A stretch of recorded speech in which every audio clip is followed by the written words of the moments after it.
What's up everyone, how are you all? Today we are back with another blazing Naruto story.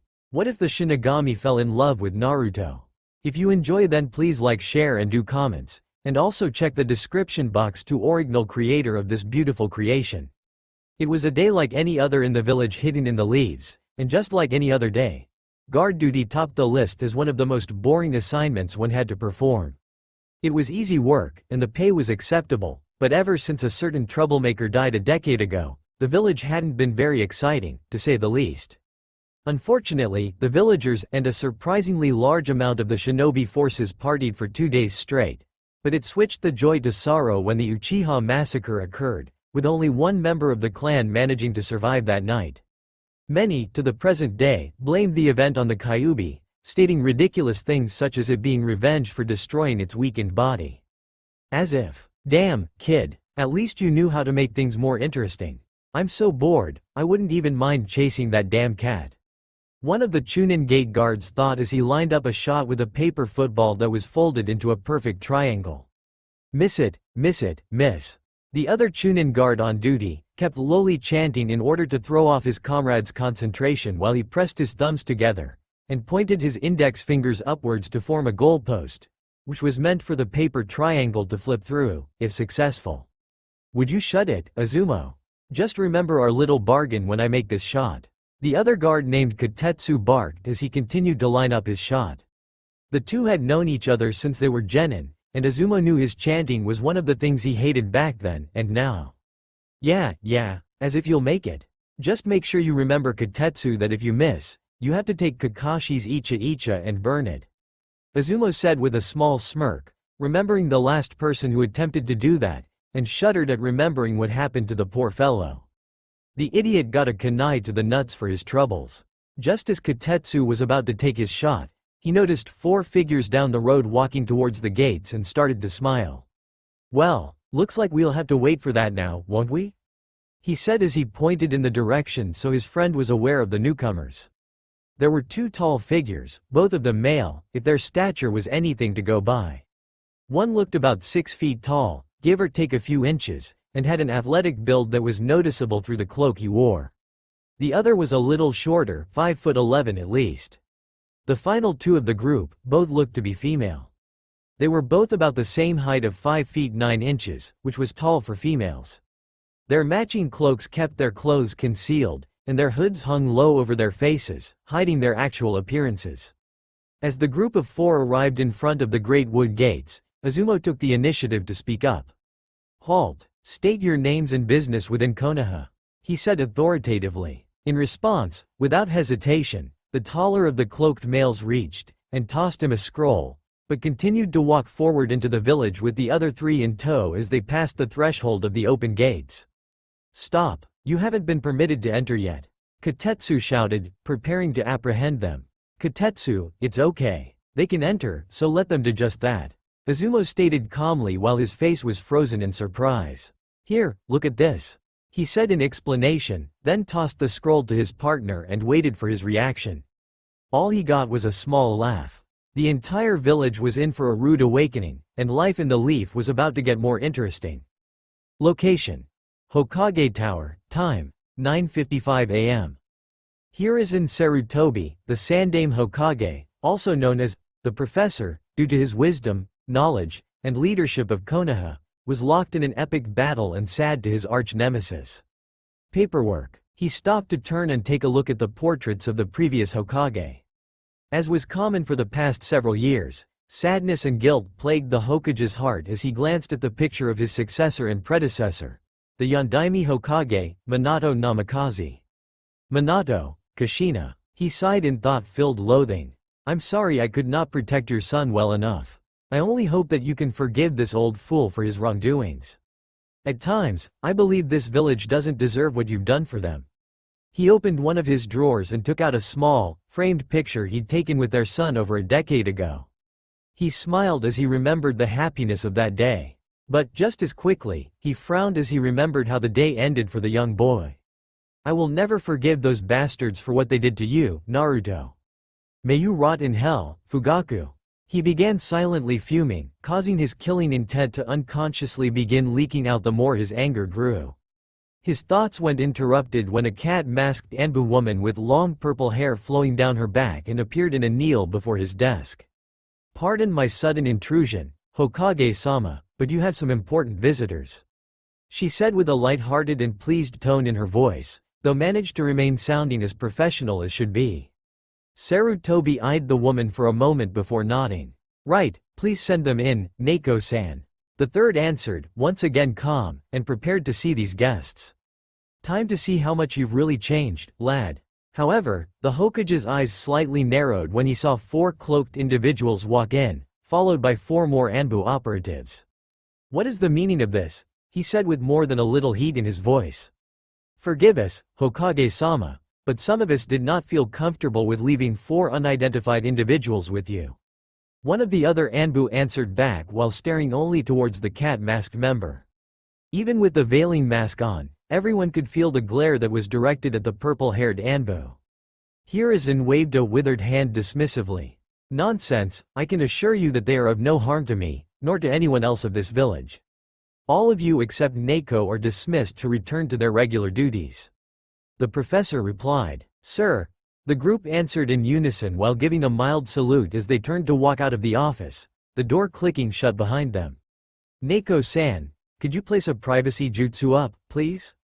I feel this conversation will be one of great importance, and this office can't stand to continue leaking important facts." She nodded her head and went through a few hand signs before she was interrupted. "No need to, Neko-chan.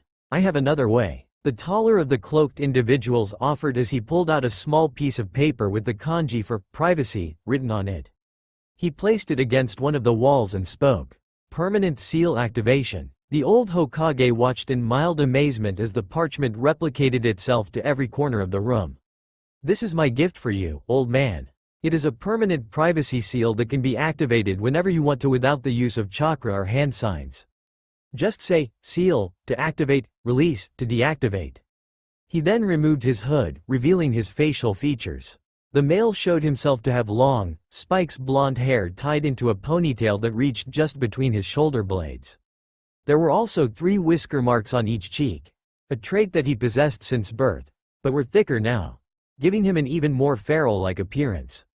His eyes held a darker blue hue than remembered, and to the old Hokage's shock, his pupils were slitted. He instantly calmed down, however, when he was given a small smile by one, Naruto Uzumaki. "It's good to see you again, old man," he said in a calm and smooth tone, the mature resonance surprising the elderly Kage as Naruto went to the cat-masked Anbu and gave her a tight hug, nearly engulfing the smaller-framed Anbu woman. "And, it's good to see you too, Yugo-ne-chan. I missed you so much," he whispered to her, words heavy with emotion. Yugo said nothing as she returned the hug, and if you looked closely, you would have seen that she was lightly shaking as she held onto him, trying her best not to turn into a sobbing mess. This was breaking all sorts of rules, but she didn't care. Her little brother was alive and healthy. Once she clocked out, she was going to go home and have a good cry and then hunt him down and interrogate him on where he'd been for the last decade and then beat him within an inch of his life for not telling her. "It's great to see you as well, Naruto-kun," Sarutobi provided with a warm smile. He was happy at this simple show of affection because now he knew not everything was lost. The boy was back home, and the legacy of his father could live on. He could only hope for the last part. He noticed that the other male removed his hood to show his features. His hair was in much the same blonde spikes as Naruto's, minus the ponytail, as it was shorter and ended just above the shoulder plates of his clothing. His piercing blue eyes were almost the same as Naruto's but without the slitted pupils. His eyes were those of a very experienced warrior. One who had seen a lot in his life and likely at a young age. The type of aura around his being gave off a feeling of incredible, latent power and unwavering confidence. It was amazingly similar to the same aura the 4th Hokage would give off before he would go into battle. It may have been him being tired, but he thought he saw a flicker of hatred in his eyes. He was imagining it. He shifted his gaze and was now staring at the 2 cloaked females whom he had yet to meet. "And who might these 2 lovely ladies be?" the professor asked in a polite manner. "She is my companion," the shorter blonde answered as he gestured her to slide back the hood. The results showed a stunning, young woman with long brown hair, braided in a ponytail down her back, and 2 locks of hair going down the front of her shoulders.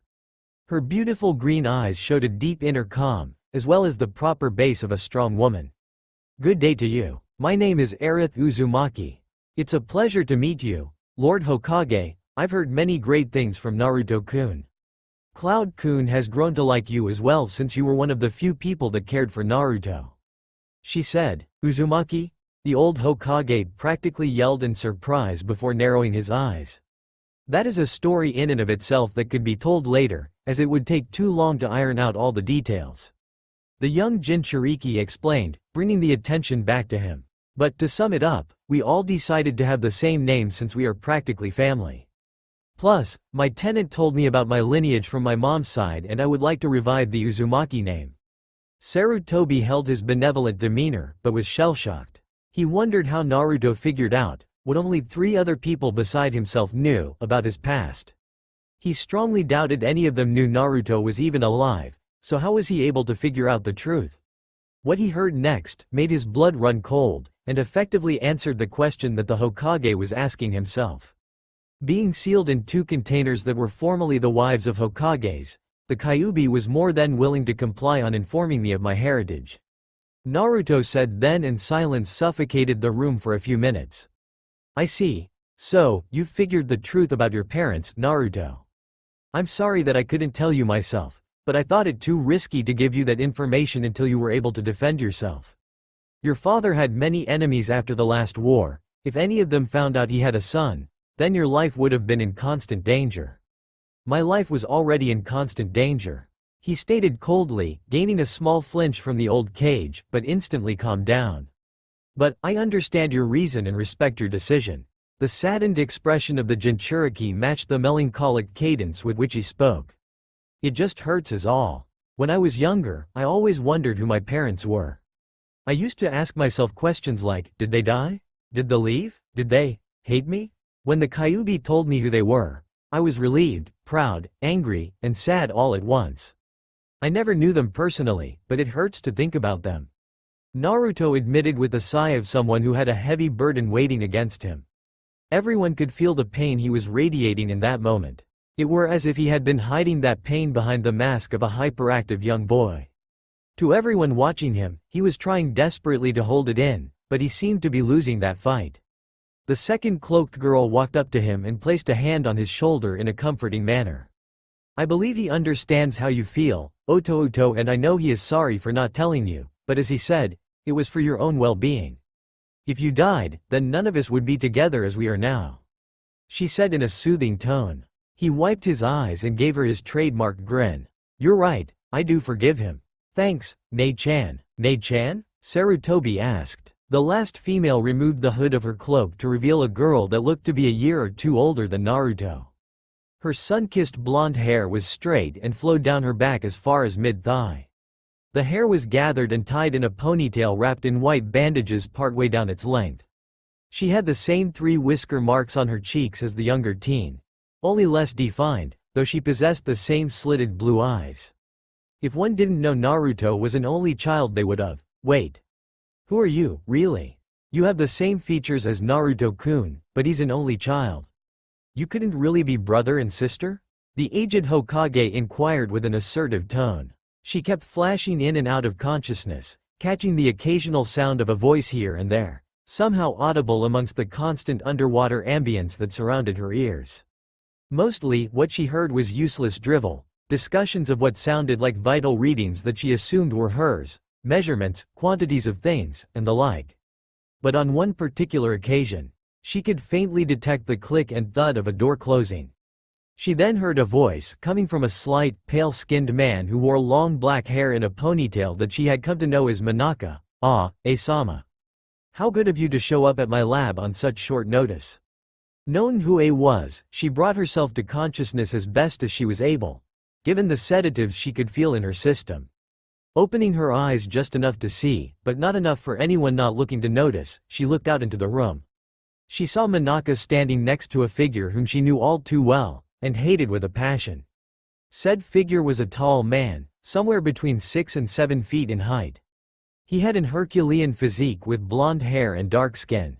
He wore the standard Kumo Junin attire, accented with gold bangle bracelets on each of his wrists. The man was Junin Commander A, the son of the Sandaime Raikage and Kumo's second-in-command. She then heard a speak, "This better be of great importance to Kumo, Manaka, or I will find someone to take your place regardless of whether or not they lack your expertise for creating your test subjects." Moving just her eyes toward Manaka, she noticed that he paused suddenly at A's warning before returning to the eerie smile she knew he typically wore. She could only assume that Manaka knew the seriousness of A's threat. "Of course it is," he responded quickly. "Why would I ask you to come down here aside from the offbeat chance of forfeiting my life?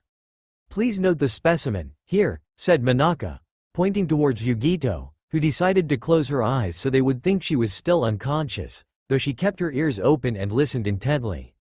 "Your message mentioned this had something to do with the experiment Raikage-sama conducted 3 years ago after Yugito's niece's suicide," said A, as he had read the report, but nothing ever came of it to suspect anyone had done anything wrong, and that after the girl's death, they just sealed the Nibi away until they found a better host. What does this project have to do with her?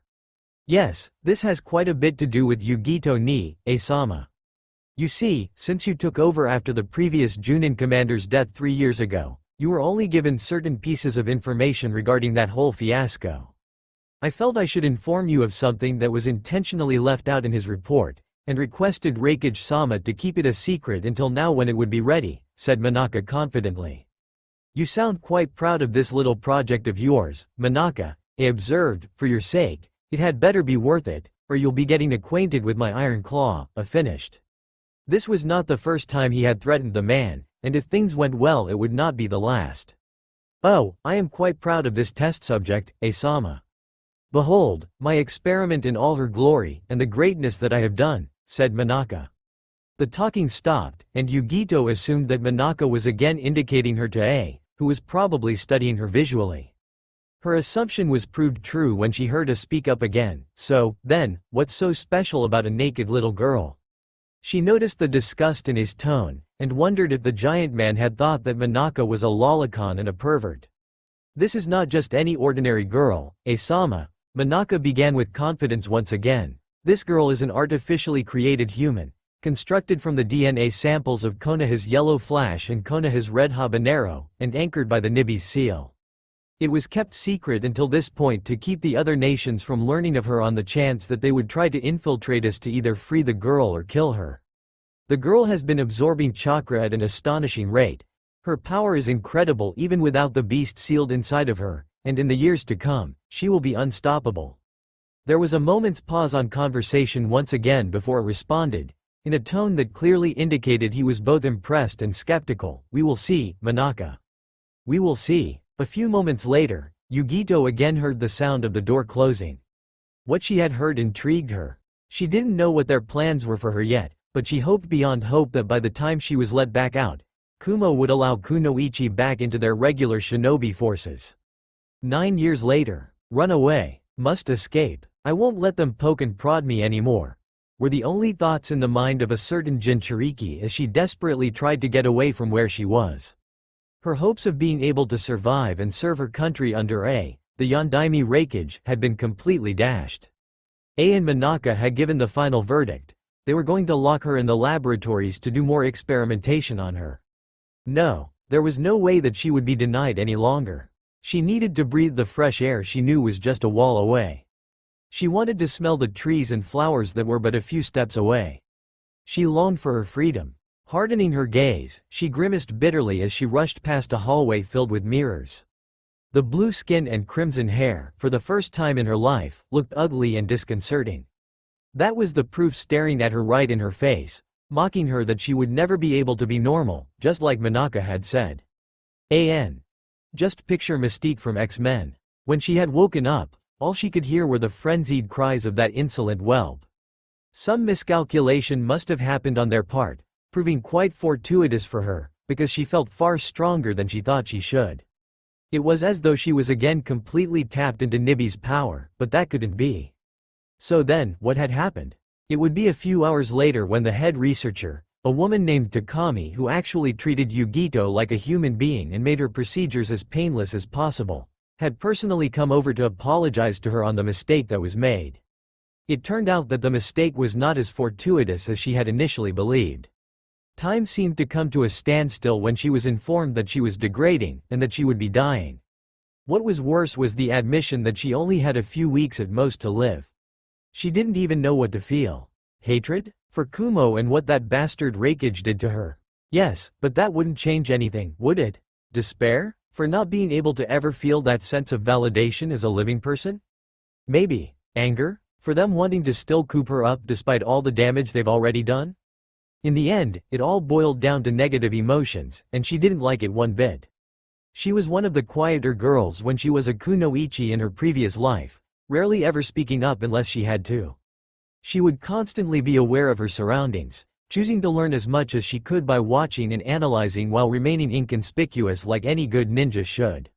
She would listen attentively to the chatter around her, picking out whatever she could that could help her in any way possible. Most thought her quietude stemmed from coldness and indifference, the polar opposite of the demon sealed within her, but that was only because they didn't choose to get to know her or watch her more closely. She just didn't see a point in wasting energy over useless matters. After all, why should she show any emotion at all over something that would change nothing?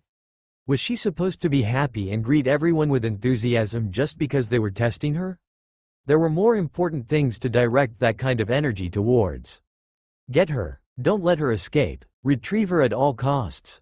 Send for Bolt. She was brought out of her musings by the shouts of orders pertaining to her capture. Her entire body tensed at the mention of the Bolt. If those men intercepted her before she could leave the building, it would all but eliminate any chances she had in escaping this hellhole. She knew how strong they were, and with her current state, she doubted that she would be able to hold them off for any more than 10 seconds. Rushing through the hallways, she desperately tried to make her way towards the back exit as soon as she could. The Chunin and Junin rushing behind her and the din that they created only served to heighten the tension within her. Just a few more doors to go and she would be outside in the open air, on open ground, and able to run in any direction she wanted as fast as her legs could carry her. Kunai and shuriken being fired at her were easily repelled by her more in-tuned ability over fire.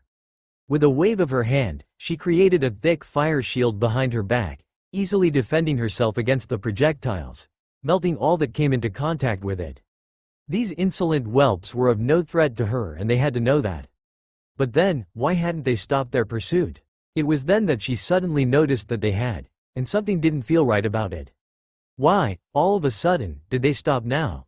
Unless, she gasped as she realized she was being directed into a trap. Before she could even continue that line of thought, a nodashi pierced right through her guard, easily penetrating her torso as she was stopped dead in her tracks. A hard hook to the face followed right after she forcefully removed herself from the blade and hot blistering pain rained down her back as another blow caught her right in the middle of her spine. Not wasting any time to even think about the severity of the injuries she currently had, she used whatever remaining energy she had and aimed it right at the floor beneath her. Adjusting her body position in midair, she launched herself right through the glass windows of her prison, before she landed hard onto the rocky, craggy ground of the mountainside. Fresh, cold air blew against her face even as she felt her conscience slowly fading away. A rush of footsteps surrounded her before arms grabbed hold of her body, attempting to put her into submission, only for her to resist and send miniature balls of blue fire to fend them off. She had to stay conscious, not matter what it took. She wasn't going back. She wasn't going back. She could tell that Bolt were watching her on the sidelines, the bloodlust obvious as it permeated through the dark night sky. Only she would know just how mortally injured she was with that stab of the nodashi. It had very narrowly missed her heart. Had that been pierced, then it would have been over within seconds. As it was now, it was just her lung, so now her death had been prolonged from seconds to hours, maybe a few days if she was lucky. Or unlucky, depending on how one chose to look at it. She knew what those bastards were thinking. Those men always had a sadistic streak when it came to her. They wanted her to bleed and suffer more before they took her back in. Such was the cruel nature of Bolt, Kumo's Black Ops. A familiar female voice suddenly rang through the area. Alright, that's enough. Who gave you orders to manhandle her? Release her this instant. Yugito could see the white-colored hair of Takami through her blurry vision. As she made her way over, she could see that the woman was wearing a lab coat with a black top underneath it. She immediately tried to assume command of the situation as she barked orders for the men to stand down. What is she doing here? Yugito asked herself in confusion while also feeling a surge of relief upon sighting a person that was at least not a hostile. But madam, the man holding the struggling Yugito down responded, this Jinchuriki is now useless. It's all her fault that the research facility is destroyed.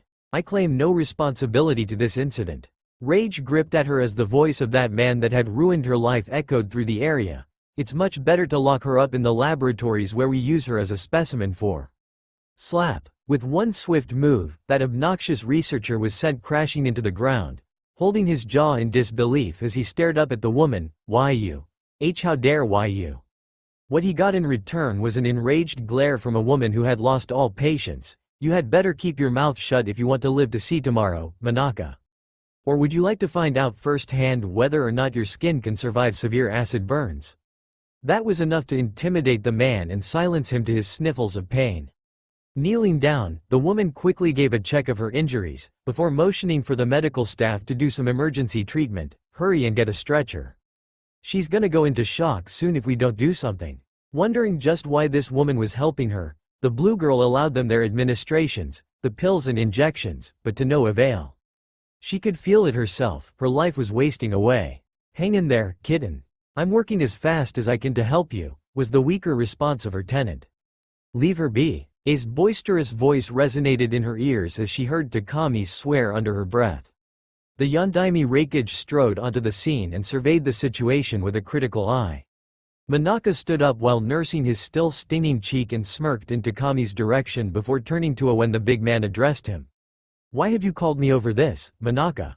Did it not seem important to you that I was in conference with the daimyo? If looks could kill, the man would have died at least a few 100 million times within that last second. My apologies, Reikage-sama. Please forgive my stupidity and lack of consideration, Manaka offered in a contrite yet sleazy manner. He then turned to Takami, ha ha ha, why so serious, Taka-chan? There really is no need to treat her. She's a scrapped project, and seeing how she so wanted to leave the laboratories, I shall grant her that wish.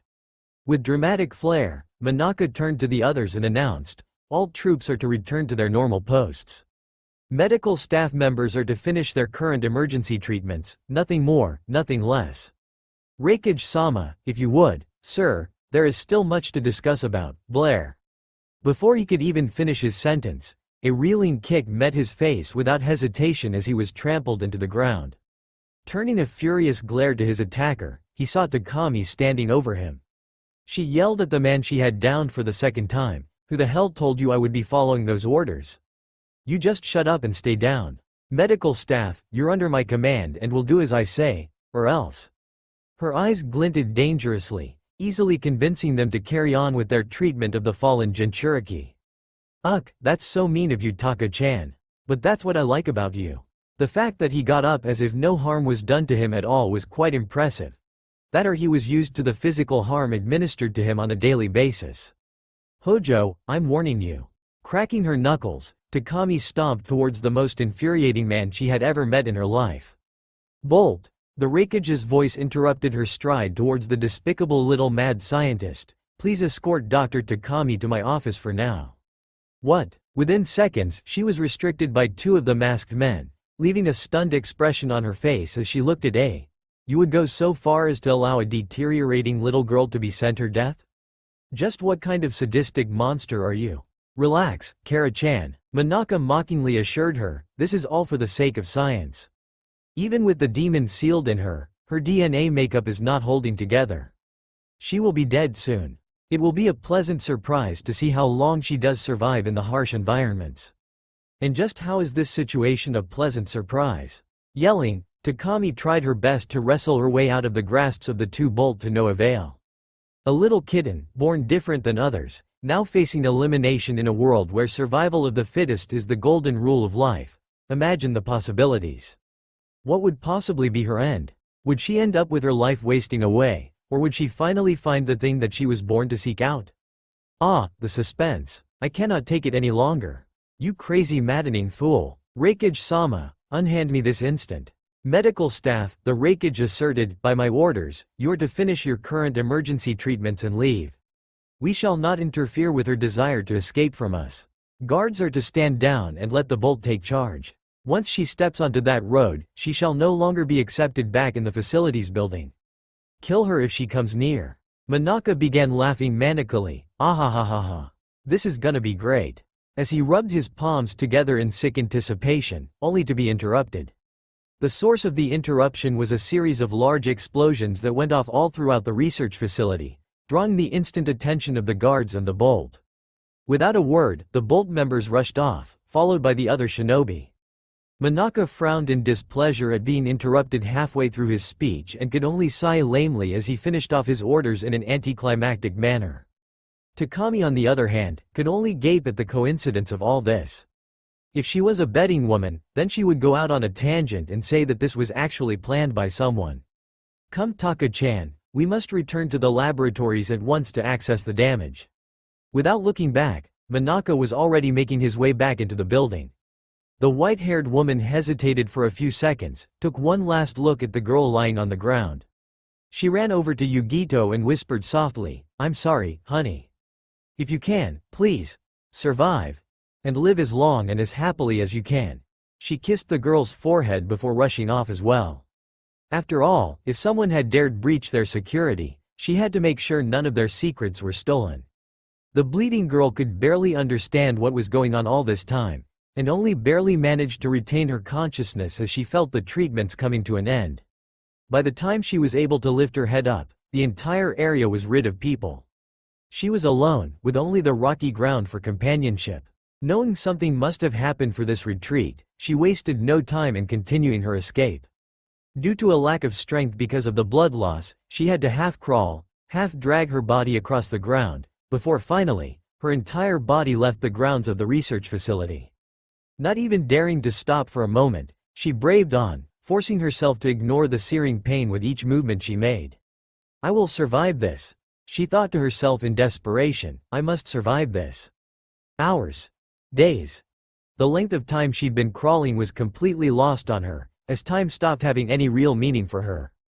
All that mattered to her was that next foot or two that she had to force herself to advance. After all, if she was moving, she was still alive, and where there was life, there was hope, right? A new sound was picked up by her ears, the sound of flowing water. She had to be near a creek or a river. Her clothing was now in tatters after her fights within research facility, and she began to notice that she was also severely dehydrated. Pulling herself with what was left of her strength, she forced herself into a sitting position against a large rock near the river. So tired, she complained to herself resignedly. Staring blankly at the ground before her, and at the flowing water just a few short yards away, she couldn't even begin to think of what she should do now. Her injuries were severe, and though they had been given some treatment, it was hardly enough. Now that she was no longer moving, thoughts of her future beyond the immediate began to plague her mind. She was never going to return to Kumo, but then, where could she go? And what would she do if she ever actually got there? Where would she stay on cold nights like this? How would she even get there, and how was she going to get food for herself before she died? Question after question bombarded her already fragile mind as she slowly felt the fatigue creep into her once again. Somehow, she felt like laughing. Just like before, she sat alone on the ground, all by herself, not commenting when everyone else had made friends with each other. In the end, I guess Monaka was right. What good am I if I die like this? She sat quietly and closed her eyes. It's so quiet. I'll just go to sleep, forever. CCDXD. The beat of her heart was slowing and she was yawning. Images of the faces she cared for flashed through her mind. Emotions were almost non-existent now. She wasn't sad, or angry, or even disappointed. She was just numb. The fear of never being with her little sister no longer bothered her. "Wait, kitten, please." Yoruichi begged loudly in a tear-filled voice, "Don't give up. Don't let them win. Please don't let it end like this." "I'm sorry, Yoruichi." Yugito answered, not even bothering to keep her conversation on a mental level. "I just don't have any more strength. I can't keep this up. Why didn't I do this before? I'll finally be at peace," she thought to herself, managing a small smile before blacking out, unable to respond to Yoruichi's desperate pleas to stay alert and live. The first thing she felt upon becoming self-aware once again was pain. Agonizing, excruciating pain. It felt like thousands of needles were being stuck and poked into her body. If she could liken what her insides felt like, she would say that her internal organs had been dunked in acid. Every muscle and fiber in her body screamed at her, letting her know just how close to death she had come. This had brought with it a point of curiosity. Why was she still alive? As the pain began to fade into the background, she began to feel other sensations. The feel of a soft bed beneath her frame, the pillows her head was laying against, the warmth she felt and the weight of blankets over her body. Her mind soon became more alert, sharpening as she decided to take stock of her situation. She hadn't opened her eyes yet, not wanting to let whoever was near know she had awakened. First, she ran a swift assessment of her body's condition. She could feel that her regenerative healing factor was slower than normal, but it was working. Yoruichi was trying to close up the smaller cuts first so that she wouldn't have to replace as much lost blood when she started to address the more serious injuries. More to the point, her cuts and bruises had been bandaged. She couldn't determine the type of cloth used to do the bandaging, but she could feel them wrapped around her torso, which had taken the most damage. Between the bed and the bandages, Yugito could easily deduce that it probably wasn't a hostel that had brought her to wherever she was and treated her. However, that still told her very little, and just because she wasn't near any enemies didn't mean she was safe. Where was she? How did she get here? Was she in friendly territory, neutral territory? Wanting to know a little more about the area around her while still maintaining some secrecy, she sent a small pulse of chakra out of her body. The chakra acted like a sonar beacon. By constantly pushing a set amount of chakra out of her body at a constant rate, while still keeping herself connected to it, she could feel out her surroundings as the pings of her chakra bouncing off of objects and back to her told her where things were, and also what they were. To her alarm, she felt a massive chakra source that was only a few yards away from her. And it was slowly closing in on her position. Cracking her eyes just a sliver, she saw a figure that she guessed was male calmly approaching her bed. When he got close enough to her, she suddenly jumped him and slammed him to the ground. Shortly afterwards, she heard a shattering sound followed by a small splash. Apparently, her current warden, host, she didn't really know what he was, had brought a bowl of stew over to her, if the ceramic shards and the chunks of meat and vegetables covered in dark brown liquid was any indicator. She turned her attention back to her captor, rescuer, who was staring intently at the 5 elongated claws protruding from her fingernails. She began to blush when she took in his features: golden blonde hair, electric blue eyes, 3 whisker-like birthmarks on each cheek that she thought gave him an exotic air, and a rich, healthy tan. He turned his gaze into Yugito's own eyes and kept himself as calm as possible. Yugito was impressed at how he kept his cool, though she certainly wouldn't admit to that right now. She also noticed on her hand and arm that her skin wasn't blue anymore, but a normal tone, albeit with a slightly darker tan than she remembered having before. "Who the hell are you? Where have you taken me?" Yugito demanded. "Okay, I'll talk. But first," the quickly jabbed her in the side, making the girl cringe and grab her side. His assailant distracted, he quickly swept her over and ended up on top, causing Yugito to gasp out of pain as she was thrown to the ground. Thinking quickly, the boy placed a seal on her and activated it. Yugito immediately felt her body lock up and found herself unable to move a muscle, no matter how much she struggled. "You bastard," she hissed. "Look, I'm sorry, but you need to calm down before you hurt yourself even more. I'm no medic, and even after I fixed your DNA makeup, I don't know if those herbs will work on your injuries or not. But to answer your first question, my name is Naruto Uzumaki, and I'm here to help you," explained the now identified Naruto. "Oh, really? How about you prove it?" "Fair enough. I was the one who found you leaning against a rock next to a river, half-starved, dehydrated, and on the Shinigami's doorstep. Kyuubi was able to get in contact with Nibi, who was using every possible resource at her disposal just to keep you alive. Through means too long for me to explain, I was able to fill in the holes to your DNA, and now you won't have to worry about being a splotch on the side of the road." Yugito seemed to calm down after hearing that. The shock of her not dying was enough to make her completely docile. Seeing that she had calmed down, Naruto released the seal, allowing her to move again. She looked at Naruto, who stared back at her in confusion, making her visage contort into a glare. "Aren't you going to help me get back into bed?" asked Yugito in a deadpan voice. "I don't know if I should. After all, you did just try to kill me, countered Naruto. Well, what type of wounded ninja is willing to trust someone she doesn't know? Naruto didn't look all that convinced. Fine. I swear on my life that I won't make another attempt on yours. That was somewhat reassuring to him. Nonetheless, Naruto was cautious and on guard as he helped her to the bed she had just leapt out of, keeping a watchful eye for any surprise attacks. He went and got another bowl of stew and placed it on Yugito's lap, helping her sit up as she began to dig in. The two sat there in silence as Yugito ate 3 more bowls. Once she had eaten as much as she could, she sighed in relief and laid back down, facing the blonde. You said that your name was Naruto Uzumaki, right? I think I've heard that name before. Maybe from Hai no Kuni? Asked Naruto. Yugito thought for a second before something clicked. You're the kid that was killed in Konoha, and then the new daimyo punished the entire village for it. We were wondering why the fire daimyo was so angry with his hidden village. Actually, I was hoping to convince you to come with me. Sarutobi Hiruzen at the moment was showing his experience at keeping a mean poker face, but inwardly his brain was working like a track star on speed, running a million miles a minute trying to comprehend what was in front of him. Reports years ago informed him that she died, although no one knew the cause nor if Kumo had decided upon a second Jinchuriki.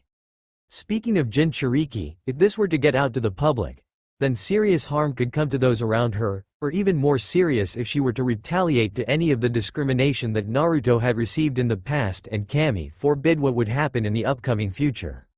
To top it off, she had many of the same features as Naruto. If you didn't know any better, you would have thought they were twins. He could already feel the headache that the council was going to give him. It's a pleasure to meet you, Yugito-san. I cannot lie and say that I'm not surprised that I'm in the presence of another Jinchuriki. That is a rare occurrence that I would have never, in all my years of being Hokage, thought I would meet another person with a tenant in my village. If you don't mind me asking, which of the Bijuu do you hold? He asked politely, not noticing Naruto's eyes slightly narrowing in suspicion. You can answer truthfully, Yugi-ne. We'll play along for now. Naruto mentally communicated to Yugito, while she seemed hesitant at first, perfectly playing her part of being wary. I am the holder of Nibi no Nekomata, the two-tailed cat. She said in a calm tone while giving a bow. Hokage-sama, if it is in your power, I would like join with Naruto Tuto in becoming a Konoha shinobi. Ah, I don't see any problem with that. I can arrange citizenship, however the part about joining the forces. We changed the minimum age requirement for genin and added 4 years to the program. Naruto, I think you'll like to know that you will be back in your graduating class. The both of you will have to take the genin exams, to be held in 1 week's time, so long as you prove yourselves capable. Naruto and Yugito both grinned. Also, before he died, your father instated something just in case of any situations with the council wanting to deny your heritage. At this, Naruto raised an eyebrow while everyone else perked up.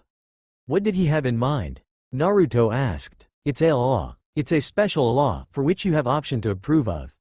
The law states that you and your family that are active ninja, will only answer to the Hokage, and will receive diplomatic immunity because of the crimes committed upon you and due to your political status as the last Uzumaki. In exchange, you and your family will have to stay with the military forces of Konoha for the next 7 generations with the same privileges and obligations falling onto them, and can be voided if one side does not meet the requirements. Though, Minato was able to pass that off to the capital, otherwise that last clause wouldn't have been added. He thought afterwards. Minato was very thorough when it came to protecting anything of his, and he was known for having plans within plans, even when it came to his own son. So, Sarutobi could only hope that the boy would never leave, and would make sure that his loyalties remain with Konoha. He glanced at the small grin that the other blonde man, Cloudy, believed and nodded his head. Yay, I think that could work. He heard him say. Sarutobi nodded. One last thing, how do you stand towards the village? Naruto's facial expression turned ice cold. I haven't forgotten the treatment and abuse I received, nor will I forgive them for it either. If anything, I'll defend myself and my precious people, and with lethal force if necessary, but only if my party or I are attacked first. I can live in peace as long as I am left alone. Naruto's words caused Sarutobi to frown, but only a little. The boy had a right to feel as he felt and he couldn't blame him. Well, with that said, I believe this reunion has come to an end. I have to finish my paperwork." The last word was spoken with a bad taste in his mouth. "Oh, I almost forgot," Sarutobi said as he reached into a drawer of his desk and pulled out a small box with a spiral on it. It was a logo that Naruto recognized as the same symbol he always had patched onto his old jumpsuits. He inwardly shuddered at the memory of those hideous outfits he used to call clothes. Sarutobi opened the box while handing Naruto a set of keys. "Before you move into the Namikaze estate, it may need to be renovated after 17 years of not having been lived in. These are the keys to a nice apartment in the Shinobi district that is big enough to accommodate your temporary living arrangements until preparations are complete. The rest of the paperwork will consist of your father's will and bank statements. I believe that you should read them now," the Sandame said with a gentle smile. The male Jinchuriki looked through the papers with a critical eye for a couple of seconds before deciding to open his father's letter to him. He was hesitant to read it, but willed himself forward. "To my Sochi, Naruto. If you are reading this, then I have long since fallen at the day of the Kyuubi no Yoko's attack on Konoha. Here is in Sarutobi, you old Teme. I already know the truth."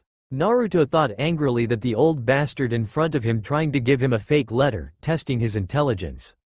As he looked over the letter, he mentally scoffed as he noticed that there were tear stains on it, which he guessed that his father had been crying when he wrote it. He folded the letter and put it in his pocket and started to unravel the first small scroll left to him. It was his father's will. An authentic will. "I, Minato Namikaze, 4th Hokage of Konoha and sole heir of the Namikaze lineage, leave all of my financial earnings and possessions to my wife, Kushina Uzumaki, in the event that I die.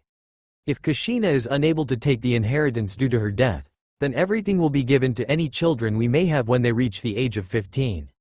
The inheritance includes -$5,783,215,731 in my personal account, -$3,457,986,256 in the personal account of one Naruto Namikaze.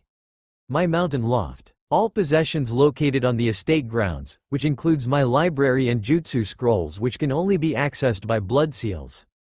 To claim all that has been listed, see the current Hokage and show for authenticity."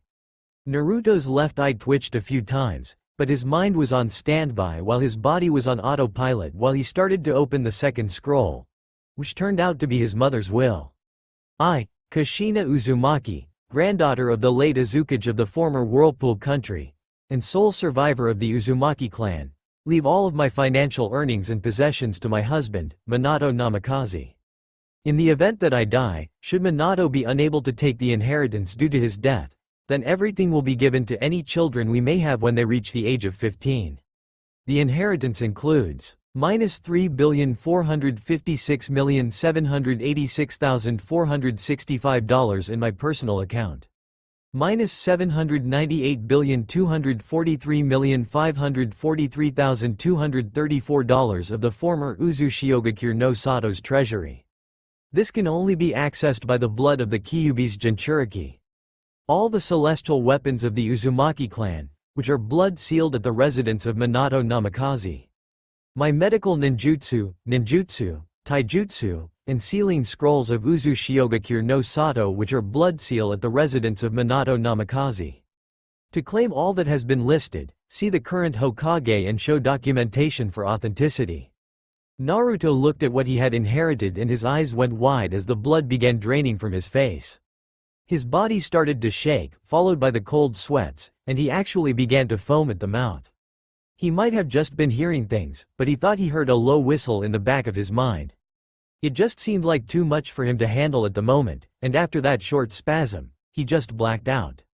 Cloud picked up the scrolls and skimmed them to see what the young blonde had gotten all worked up about and subsequently let out a low whistle from what his eyes took in. "Well, I guess it does pay to be a Kage. I think I might have to go for the title myself," Cloud said with a joking tone, knowing he would get a reaction out of the younger blonde. Naruto shot back up and looked Cloud square in his eyes. "You can be a seals master or an assassin all you want, Cloud, but the leadership title will belong to me, to protect those important to me." Ahem, like a certain Hyuga, Eris teased from the back of the group. At that time, a certain lavender-eyed girl emitted a mouse-like sneeze in her bedroom as she was writing in her diary about a certain blonde boy with whisker marks. "I have no idea what you are talking about," Naruto said, trying to sound nonchalant and indifferent, but was lightly blushing from embarrassment to stay in character. Yugito tried to stifle a giggle while Yugito gave Naruto a questioning look. "Now what is she talking about, Naruto? Do you have a little girlfriend somewhere and didn't tell me? I thought since we were brother and sister you were supposed to tell me these things?" Yugito said in mock offense. Naruto's blush got deeper as he turned his head, still trying to hide his embarrassment. She's just a friend, that's all. But I would have loved to have been more. But that was in the past, he thought. Well, I wouldn't mind meeting this friend of yours. The female Jinchuriki said with a Cheshire grin that put Naruto's to shame. Actually, you won't have to wait long as you can start attending the academy tomorrow. Sarutobi said, joining in on the torture of his surrogate grandson.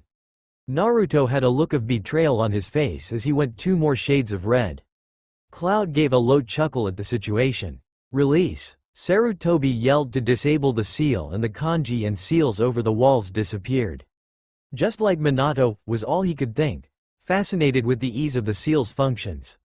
Well, now that we have that in order, we should call this meeting. I really have to finish up my work and it'll likely take me the rest of the day, amended Sarutobi with a slight headache building as he continued to think about the mountain of paper before him. Why not try Kage Bunshin's to finish the work quicker?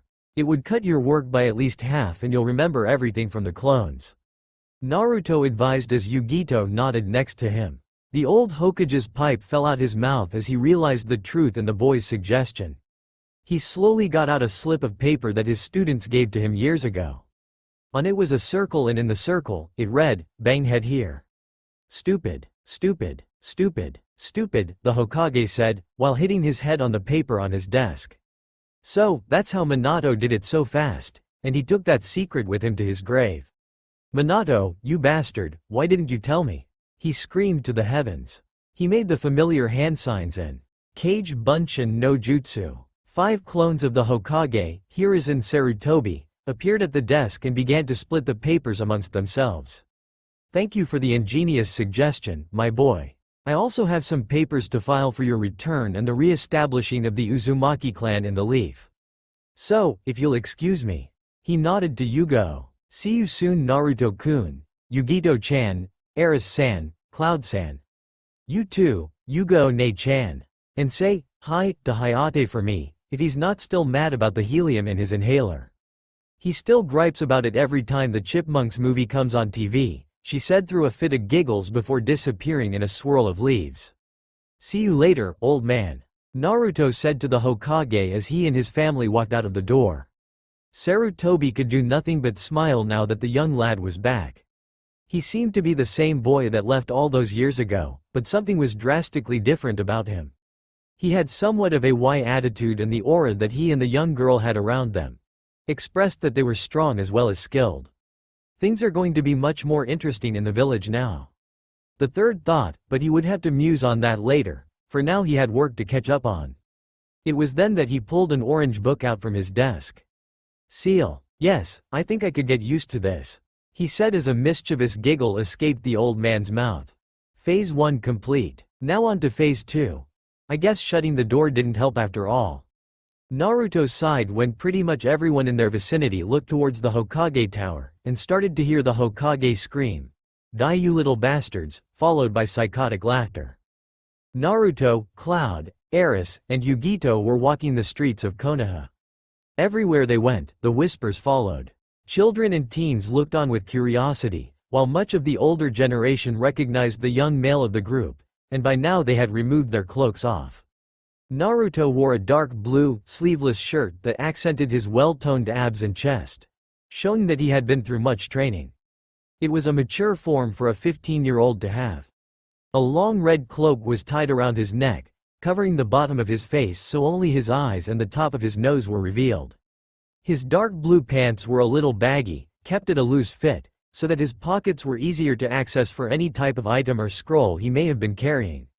Instead of the standard ninja sandals, he wore dark brown boots and a dark brown, fingerless glove on his right hand with a spiral symbol on the backhand of the material.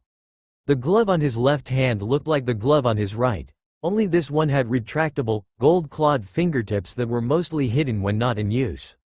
There were also metal braces that went up his forearms and biceps with an unknown language imprinted on it. Cloud wore a sleeveless jacket with the collar popped up. It was zipped halfway to reveal part of his chest. Much to the interest of some female onlookers, while their crushes, boyfriends, and/or husbands scowled at this. On the jacket was a metal fox head with a hook in its mouth over his left shoulder. He wore the same type of pants and boots as Naruto, except his were black instead of blue. His gloves were also just as Naruto's, lacking the claw addition. Eris was wearing a nicely fitted pink dress that accommodated both her skin complexion and her hair. The dress was accompanied with a dark red, bolero jacket and hiking boots. The silver wrist bracers on both wrists gave her attire an added touch. Yugito wore a dark blue and white short sleeve with dark blue pants that ended at her ankles. Around her ankles were white bandages like the one worn to keep her hair in a ponytail. A blue sash hung from under the bottom of her shirt with a red spiral and cloud stitched upon its length. She wore dark blue fingerless gloves with the same spiral symbol that was on the sash. Bandaged wrappings also covered both of her forearms, and on her left bicep were two of the same kind of braces that Naruto was wearing. The demon is back. Didn't we kill it a decade ago? Guess we'll have to be thorough this time around. These were just a few of the many whispers that accompanied the looks of fear, hate, and disgust that Naruto had expected he would get, so he ignored it all. Yugito, though new to the village, had experienced the same circumstances as Naruto from her own hometown hellhole, as she called it, so she, too, ignored it, but not as well as her Bijuu brother. It took much of Nibi's mental counseling to calm the female Jinchuriki and prevent her from turning Konoha into an oversized scratching post. For now at least. Cloud, on the other hand, was trying his best to keep his anger in check. He didn't want to cause more problems than there already was. These ignorant villagers didn't understand that Naruto was just a boy, who carried a burden and not the burden itself, yet all they saw was the nine-tailed fox in human form. These ungrateful bastards, after everything he sacrificed for them to live on. Slowly, he started to project a small amount of killer intent while trying to suppress his own rage towards this village of bigots.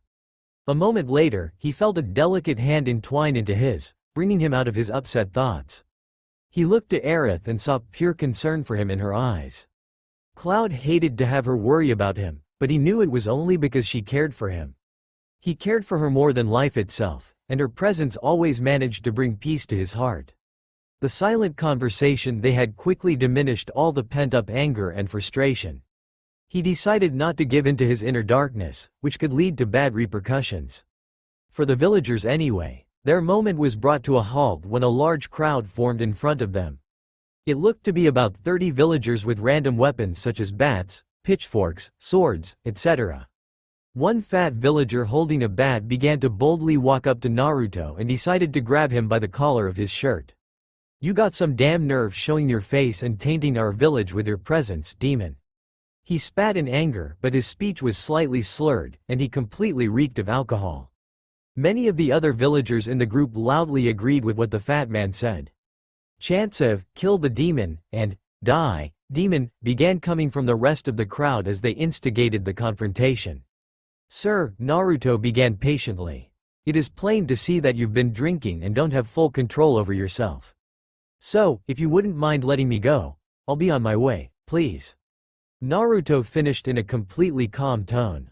"Like hell I will. We're going to send you back to the hell that you came from, like the Yondaime should have all those years ago." He yelled in his drunken rage, literally spitting in the blonde's face.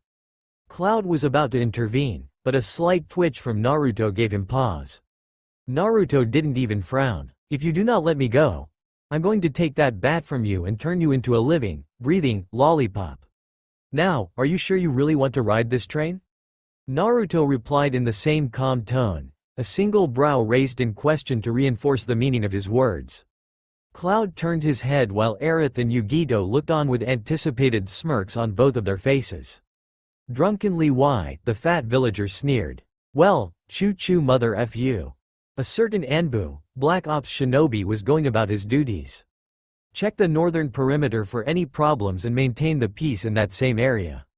It was equal to a C-rank mission, but it didn't fit his criteria as something he wanted to do. His latest dream was to teach and lead a genin squad and watch them grow into skilled and competent shinobi. Those types of thoughts brought him to think about a certain blonde-haired Jinchuriki. He had been the first to watch over him due to the fact that he was the only one in the village that could help maintain the demon fox's chakra. Unlike many of his colleagues, he knew the truth about the boy and also realized he wasn't the fox itself. His captain at the time had wanted to adopt the boy, but the council of advisors had refused the notion. They took it one step further and threatened that if he tried anything, they would strip him of his rank. Ironically, a few days later, he quit the Anbu and had himself reinstated as a Jonin, much to the council's irritation. The fallout cost them a living legend's enrollment in the Anbu. They still told him to stay away and made every Anbu member report him in case he tried to associate with the Kyuubi brat. They even went as far as threatening execution, and by the time he was cleared by the Sandame to adopt him, the damage had been done. Then, that dreadful night on his 7th birthday, the villagers went too far with what they did to the boy. He wanted to save him, but his captain at the time told him that they couldn't interfere due to orders of the council's advisors. The Hokage was out of the village attending a ceremony in Lightning Country then and was gone with 20 of the Leaf's best Anbu, Jonin, and Chunin, including his former captain, courtesy of the council. He himself was included in the escort, so he, the Hokage, and his ex-captain hadn't been able to watch over the boy. And when they returned, his thoughts were interrupted when the sound of a loud, incredibly girlish shriek came from somewhere within the market district.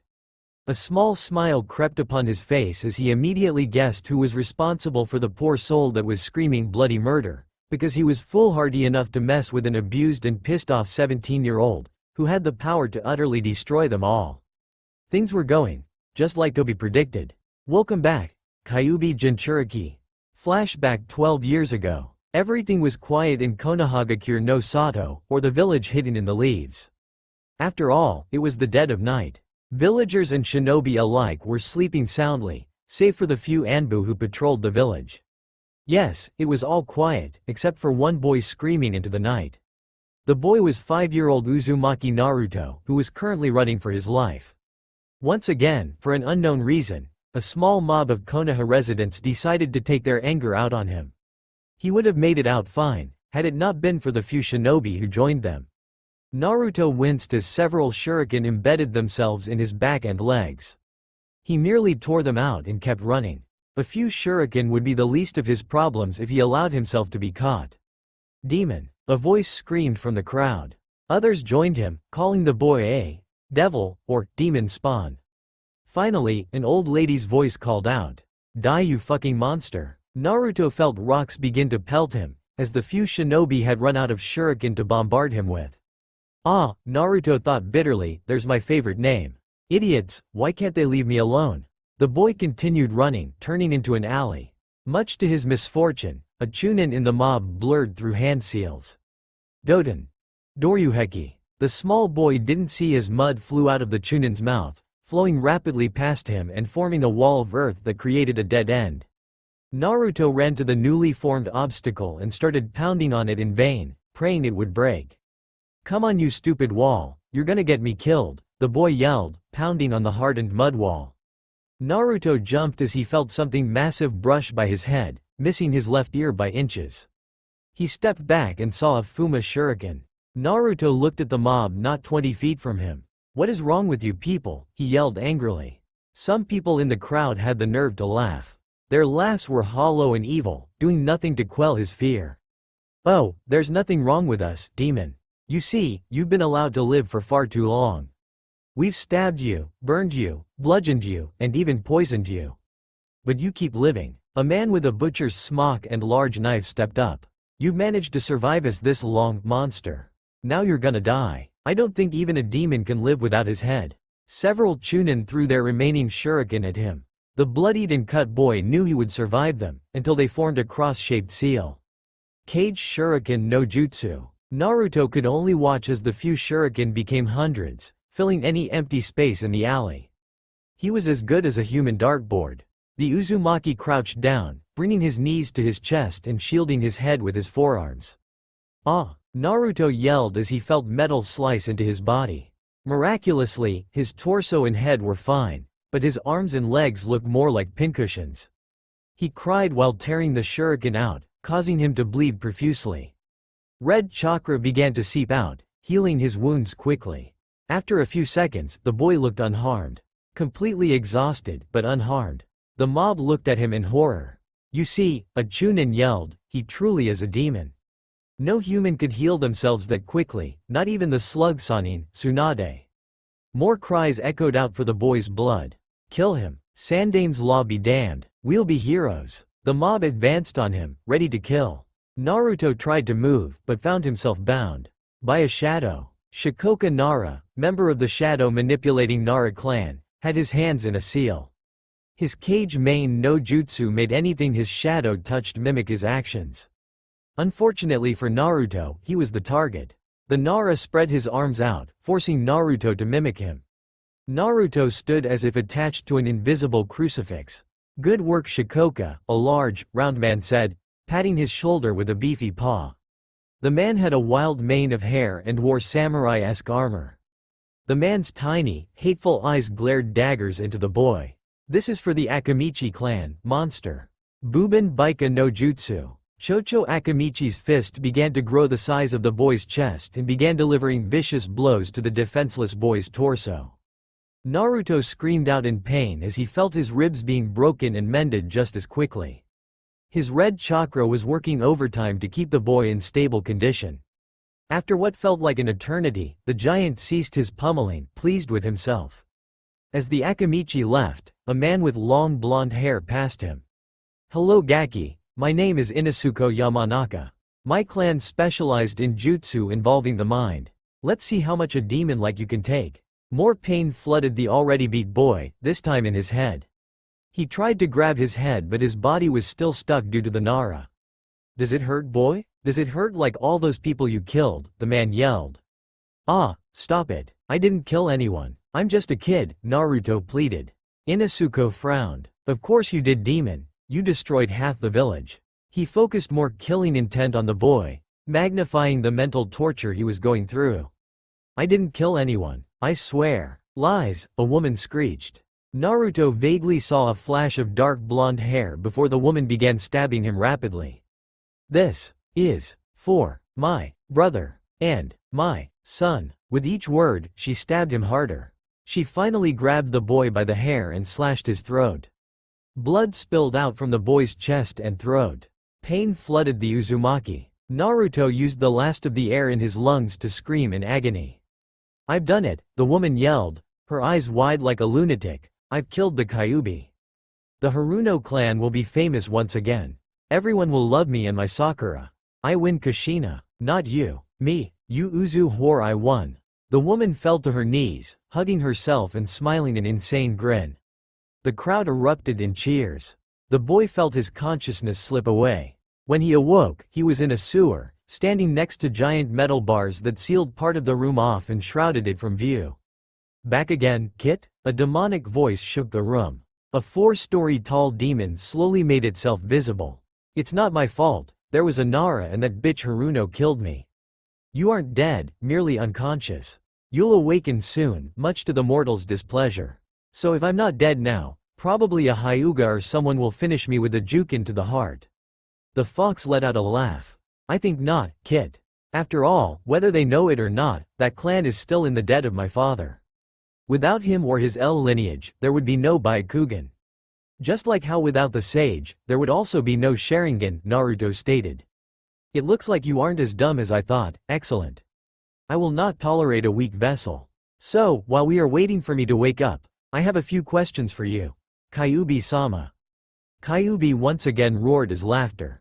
Such humility is unlike you and your kind, Kit. The Uzumaki just looked at him, stoic. You have lived for thousands of years and are the most feared entity in existence. You have my respect for that, and my thanks for healing me, Kyuubi-sama. Very well. However, what happened to the loud Dobi? Always spouting that he wanted to be Hokage and other senseless babble? Naruto looked sad at this, and hung his head. It was an act. I thought that if I failed and acted weak, the beatings would stop. Instead, they've gotten worse. They think I can't defend myself. They think I'm weak. Illusion is a necessity to the shinobi, Kit. You should embrace that fact. Naruto shook his head. It's not that I don't, but I don't have anything to back that up. Yuga One is barely around anymore because of her missions and Ni-san has been out of the village for some time. No, I won't be weak. I won't give up. I will become strong. So strong that no one will in this village will be able to hurt me again. How, Kit? They hate you and will try to erase your existence. They will make you more than just a bad memory. I will never be a memory. Their hatred will not stop me from living my life. I will choose my own way, not what this village believes I am. So what, you want to be the Hokage? The Kyuubi asked, chuckling to itself, observing the boy's actions, inwardly delighted as he saw the boy visibly blanch at the thought. This village can rot for all I care. I will forge my own path, become the strongest and greatest Shino. No warrior alive, he proclaimed with a strong determination in his eyes, causing the ancient fox to chuckle. The upcoming years will certainly be interesting indeed.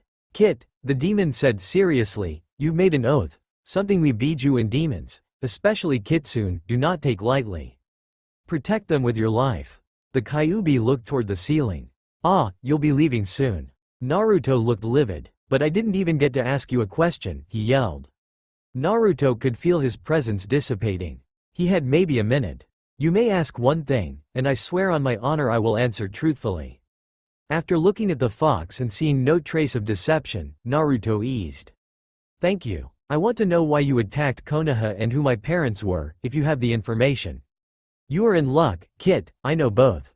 To answer the first, I was ripped from your mother's seal, as I resided inside of her as my second Jinchuriki, and controlled by a man who claimed to be Uchiha Madara. The fox spat the name with so much hatred that Naruto could have practically tasted it. Second, your father was Namikaze Minato, the Yondaime Hokage, and your mother was Uzumaki Kushina. How do you know? The blonde asked, his body slowly fading away. Simple, when one so powerful is defeated, one wishes to know the name of their opponent.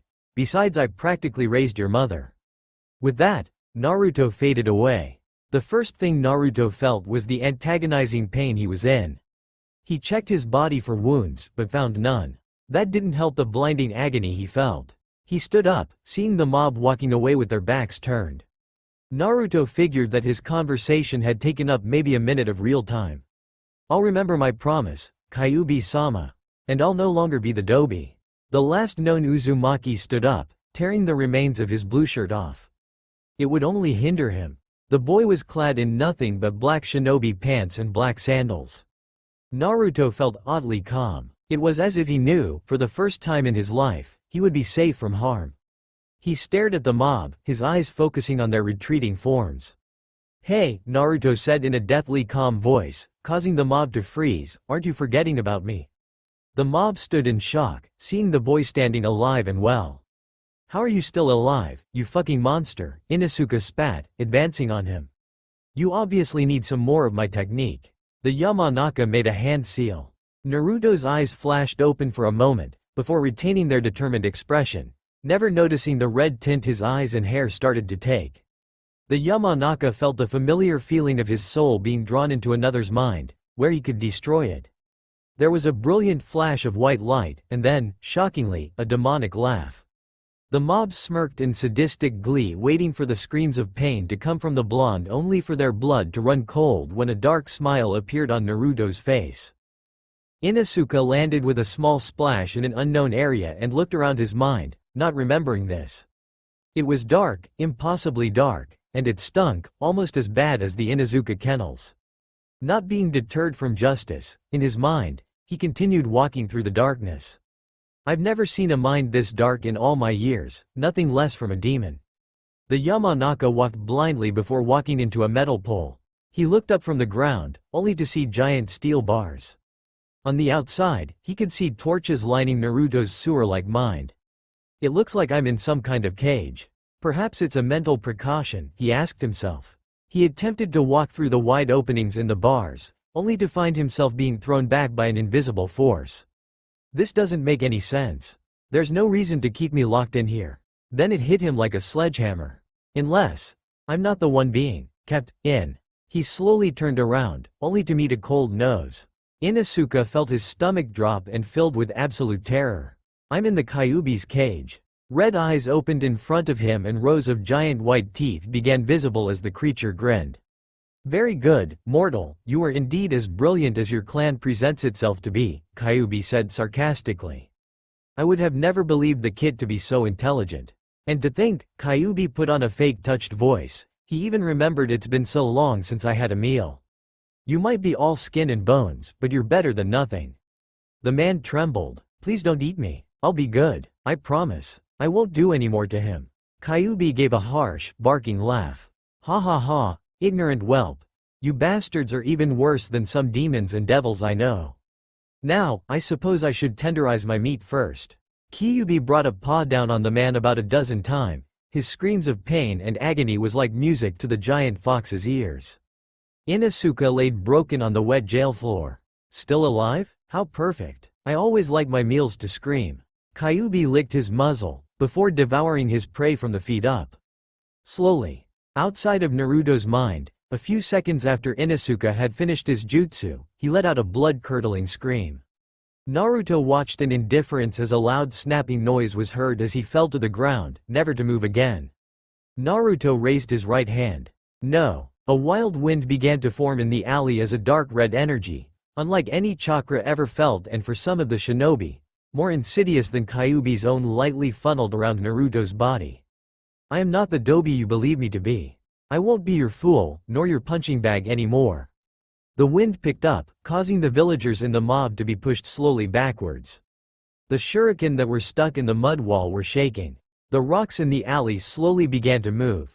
A dull roar of harsh wind echoed in the alley. What is this wind? A random chunin cried. The hell with it. He grabbed a large shuriken on his back and threw it. He watched in triumph as it flew towards the boy. Die demon. The boy merely kept his palm out and concentrated, causing the dark energy to stop it.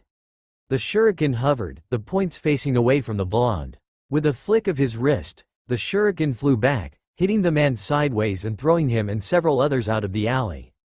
The blonde looked in shock as his body acted on instinct.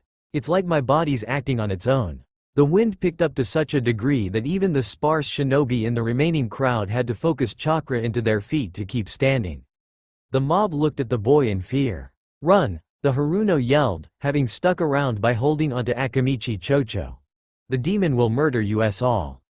The shinobi around them seemed to share her sentiment, and even the Nara and Akamichi left in a poof of smoke. The wind in the alley died down. Naruto felt dizzy and exhausted. He felt darkness overcome him, but not before asking himself one question. How did I do that? If he would have listened carefully, he would have heard the words of the Kyuubi. The Satsui no Hado burns bright in you, young one. Will you run from the power like so many others? Will you let the power warp your mind and destroy it like so many others?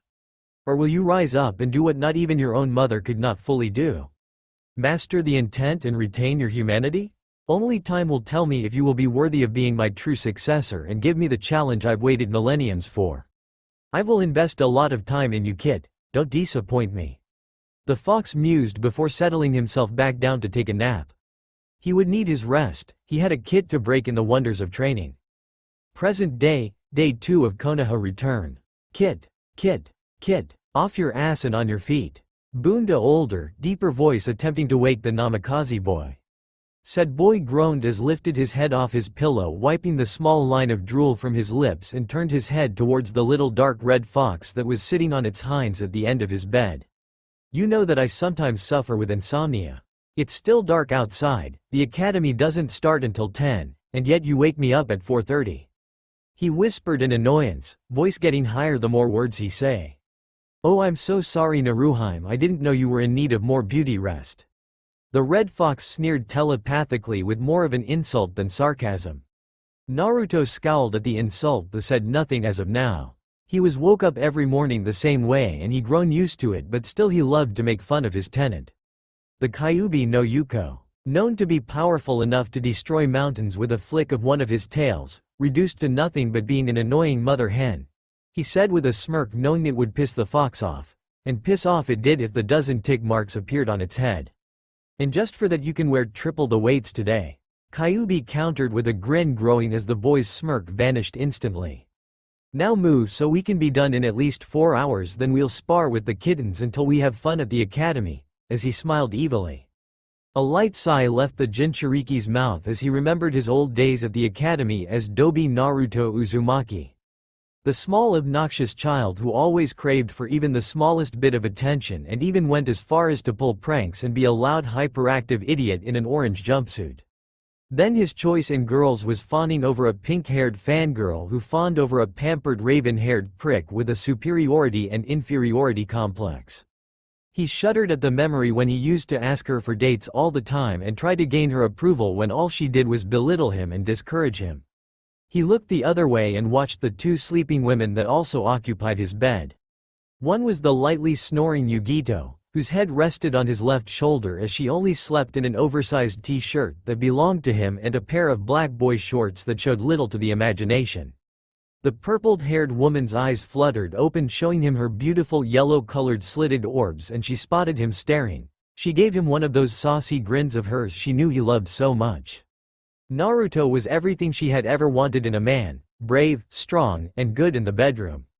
Something that she thoroughly enjoyed during her second trip around the sun. She had been greatly disliked by most of her clan in her past life, her mother being the only exception. The elder woman had practically given birth to a clone of herself, they were so alike in personality. A woman who was wild and rebellious in a clan that was generally calm, peaceful, and unassuming. Due to this, she had not been able to find a man that fit exactly what she was searching for until now. A powerful and strong-willed warrior who was also kind and caring and compassionate, she had expected to never find the man she was looking for. A man of opposites, caring and compassionate to those precious to him, indifferent to most of the normal populace, yet ruthless and utterly unforgiving to those who truly could not be redeemed, while playful and serious when appropriate. Dominating yet submissive when it called for it, she couldn't help but smirk at that last thought. Naruto could utterly dominate her in all things, even in a fight if it truly came down to it, yet when she wanted him to submit, he would simply submit because that's what she wanted. The one thing she had always looked for but never found in any of her past lovers was the ability to keep up with her. Naruto had blown her out of the water with that one. He could fuck her till she passed out. He'd done so on one occasion when she'd mocked him about it. She couldn't find the will in her to regret it. Although she was livid about it, while he didn't seem to mind, much to her annoyance. Naruto was different though. Everything, even if they had done the same before, he approached with a passion, interest, and dedication as if it were their first time. The woman suddenly realized one thing above all else: even if she didn't love him, she knew that she would never have nor ever want another lover than her blonde-haired fox. Naruto edged his head to the side as the woman spaced out. It was odd for her. He shook his head to help clear his thoughts. He had to get ready. Naruto tried to get up, but the woman was holding him down. "I need to get up, you know, Nibi-chan." She smiled and curled up on him much like a cat. "No you don't, since I'm very comfortable here. And I told you to not to call me that anymore." She murmured, only to feel his weight vanished from under her, gaining a small whine from the Neko woman. Yugito simply slept on. "I gotta go, Yoruichi, I'll see you later."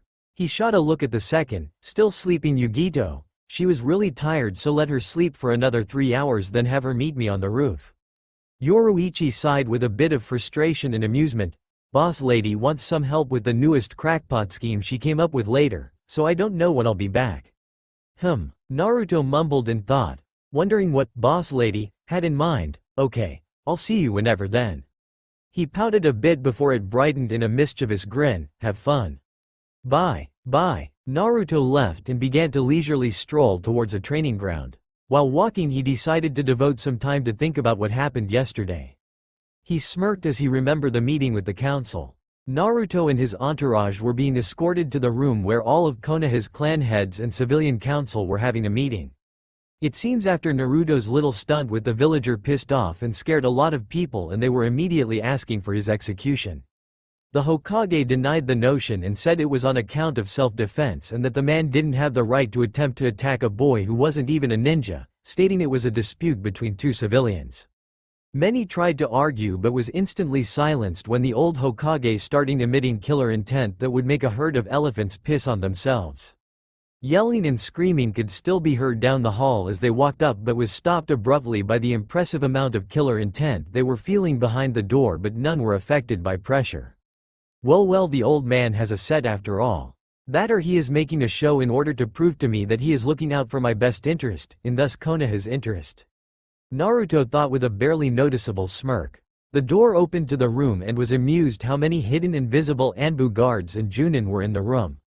So I presume Naruto's little demonstration got some of the populace nervous. It may get a little messy here after all, Cloud thought as his eyes put on a little edge to the crowd like a lion staring at his prey. They were directed to stand in the middle of the room, where they would stand in the center of all the council podiums. Naruto looked at most of the different people in the room to his head to analyze everyone and gauge their facial expressions. From what he was seeing, he could tell that most of the civilians still looked at him with hatred and disgust in their eyes and faces. The clan heads were either impassive, sleeping, guess who, or all smiles on their faces, especially the woman with the 2 red marks running down her cheeks, which was more of a seductive smile. Sume Inuzuka, clan head of the Inuzuka, and at once was a love interest of his father. But that's another story for another time. She winked once to confirm his assumption as he winked back, causing her to slightly blush. Aerith turned her head to stare at Cloud, who had the decency to look away. Naruto stopped his fun and his gaze drifted to a man who gave him an emotionless stare. His white robe as well as his pupilless eyes reminded him of an old classmate, so the blonde knew for a fact that this man was a Hyuga. Hiyashi Hyuga, if he remembered correctly, as he was told and read about him. He stares back just as impassive as the clan head, as both of their eyes slightly narrowed as a small amount of ki could be felt in the room. His gaze or the ki didn't go unnoticed by Yugito, so she slowly started to step in front of Aerith, only to get a kunai placed by her neck by a bearded Junin with a cigarette in his mouth. "Don't you dare move, bitch!" The Junin barked. "Orill. Or you'll what?" a feminine voice said the side of him. He slowly glanced over to notice the same girl he held the kunai against now at the side of him with a curved kunai at his crotch. Most of the other participants in the room could not even follow her movement at all. Movement like that hasn't been seen since the days of the Yondaime. Amazing. I could barely follow her movement, Sarutobi thought in surprise as he glanced over at another corner of the room and noticed that one of his elite Junin has put his orange book away and lifted his headband from over his left side of his face, showing his crimson-colored left eye with 3 tomos in it, and started swirling. That speed, that power. With her and the Kyuubi brat under my influence, I can take over this village and next the world, a bandaged old man thought with an evil glint in his eye. Now I would suggest you don't make any more moves like that or I might flinch. Then you're going to need a needle and thread to sew up those peas you call balls. Yugito purred, which made the man sweat and fear for his manhood. I like this girl, a purple-haired woman in a tanned trench coat thought with a warped smile. She's as scary as Anko. Many of the men in the room thought in unison, and sweat dropped when they looked at said woman's smile. Now I believe that won't be necessary, Yugito-san. Asuma, if you all please stand down and return to your post, for I know they will mean no harm. Hiruzen Sarutobi said in more of a commanding tone. The man scowled but nodded and walked toward the wall while all the Anbu members disappeared, swirls of leaves, sticking to the shadows. Naruto started to really observe and identify the people in the room. He had studied the ninja and civilian ID books of every major and minor village from the Shodai era to the latest bingo books, so he had vivid knowledge of every person from name, rank, who belonged to what clan, and which ninja was considered a threat to him if it ever was a possibility. To his knowledge, there needed to be at least 13 members in the council, excluding the Hokage, who had the final word in any issue. He turned his head to notice that the elders of the council, minus Sarutobi, were staring at him contempt. The one with the cane and bandaged eye was staring with an evil aura that brought a flash of anger in him but buried it as fast as it came. Kyuubi suggested killing him, but that would bring more problems. For now at least, he was a patient man. His vision turned back to the civilian members of the council who looked at him with utter disgust and hatred.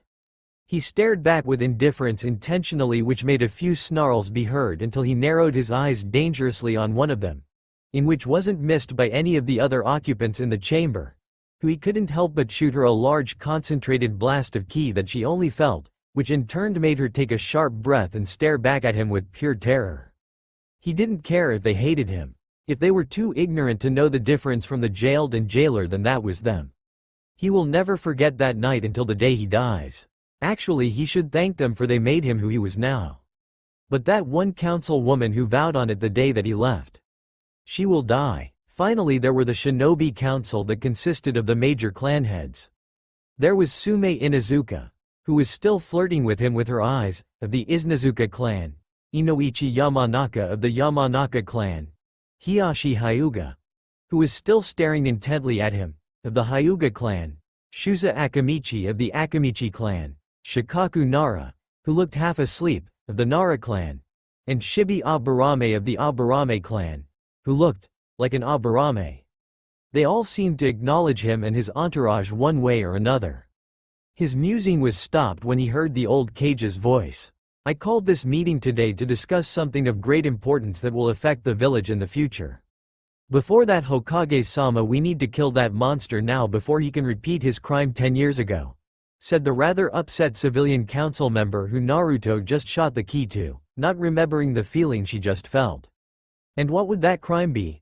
Responded an annoyed, slowly turning furious Sarutobi.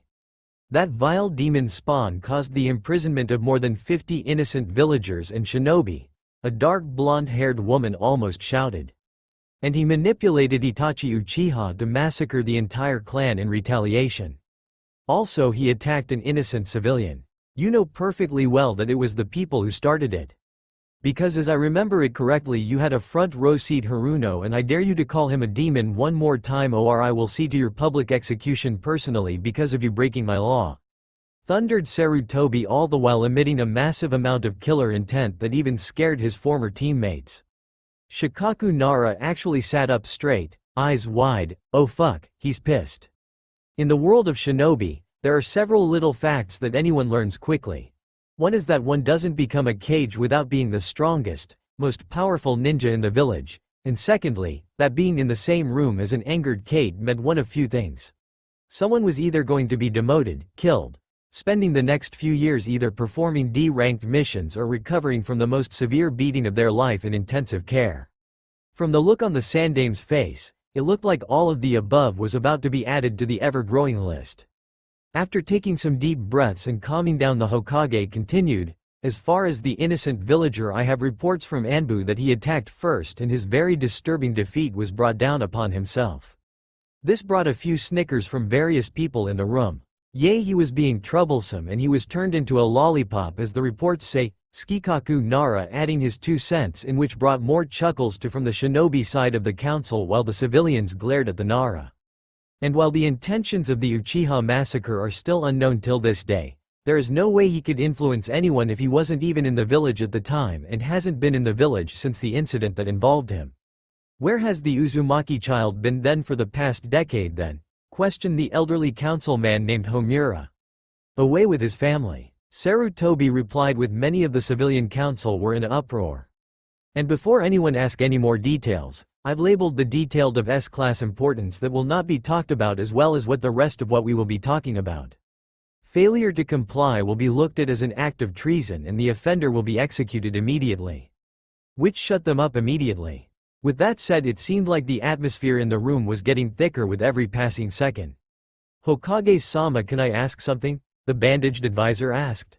Yes, what's is it, Danzo? Who are these other 3 individuals? He asked while pointing towards Cloud, Aerith, and Yugito.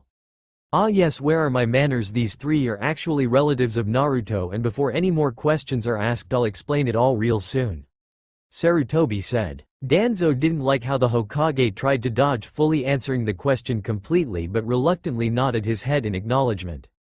First, I would like to fully welcome the Uzumaki clan to the Leaf Village as an active clan. This set another major uproar in the council. Why should we let that thing and his pack of misfits join the like of the Leaf, especially as a clan? The elder council advisor said, known as Kaharu.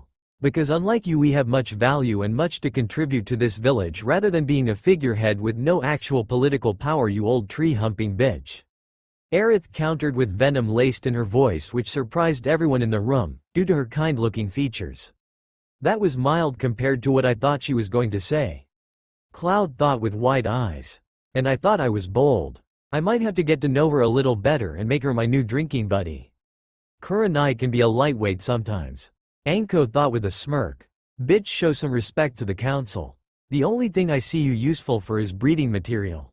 A civilian councilman said with a leer. Not a second later he was lifted off the ground by the throat and was face to face with a frowning cloud.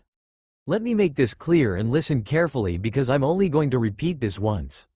He growled out while tightening his grip on the man's throat, rewarding him with the sounds of the man choking. If you or anyone else in this village ever disrespects my wife again, I'll show you this trick I know with a spoon, a paperclip, and a mouse. He spat darkly with murder in his eyes, emitting even more killing intent than the Hokage was earlier. The councilman pissed himself and fainted from the lack of air. All of the shinobi were in awe of the amount of killing intent he emitted while the civilians were in fear for their lives, hoping he didn't decide to make one of them another example. Cloud dropped the limp body back in his chair disgusted and stepped back beside Aerith, who had a warm smile. Wife? Here? She leaned and whispered in his ear. He glanced at her and with a light blush he scratched the back of his head that told her automatically that he was nervous. The sound of Hiruzen clearing his throat snapped everyone out of their stupor as he wanted to get down to business. As I was saying before the interruption, we are here today to inform the council that the old Uzumaki clan will be re-establishing itself in Konoha. For those who may not know, the Uzumakis were recognized as the world's best kenjutsu masters, Fuin masters, as well as living longer lives than your average person. They were so skilled with the arts that even the legendary Hanzo of the Salamander commended them and hired them as personal guards for some time. He now had everyone's full attention, so he continued. The clan originated in the country of Whirlpool and were considered royalty as they ran the entire country even before Konoha was ever formed. Yes, now that I think about it, I did hear of the clan from a friend long ago. It was said that the Uzumakis had very large chakra reserves, 4 or 5 times larger than a normal shinobi, and genetically were considered the perfect weapons once they learned to harness it, Hiyashi Hyuga added. Why is he trying to defend me? He wants something and it's only a matter of what, thought Naruto. Seems like you're making allies already, Naruto-kun, the old Hokage thought, inwardly smiling. That is correct, Hiyashi. The Uzumakis were formidable opponents to go up against because they would never the ones to get tired as easily as a regular shinobi would, so they could battle for days and not be completely wiped out from exhaustion. But during the war they were said to have been whipped out along with the entire country by the joint efforts of Iwa, Kumo, and Kiri during the frontal assault. Unknown to anyone, a sole Uzumaki was residing here in Konoha since she was a genin, oblivious to the fact she was the last living Uzumaki. As time progressed, she became one of the most talented kunoichi in the Leaf since the day of Tsunade Sunju of the legendary Sannin. Her name was Kushina Uzumaki, which many of you knew her as the Red Death, or Red Hot-Blooded Habanero. Involuntarily every male in the room shuddered a little bit at the second nickname. He would note that for later, but hell, he was on a roll, and so he continued. News came later of the destruction of the Whirlpool and she was devastated and became an even powerful force as vengeance and sorrow consumed her entire being. At times she would be able to slaughter a 30-man squad by herself without so much as a scratch. Within her sorrow she actually was saved by a man who she soon fell in love with. With his knowledge he advised that she should rebuild her clan and lay the foundation for the Uzumaki in Konoha for further generations. Hokage-sama, interrupted Danzo. Sarutobi continued, intentionally ignoring Danzo. Before she married the man she got an approval from the council to re-establish the clan, but it was notioned that it would take 5 years as tradition to the Leaf that any clan can establish, so that loyalty is proved and no possibility of an early coup d'etat. 1 year later the Kyuubi attacked Konoha. She was injured early in the attack. Unknown to many, she was actually pregnant in the attack and was forced into premature labor. He glanced over at Naruto and seen that his head was slightly down. It pained him to see the sadness in him, but this was what needed to be done in order to secure Konoha's future.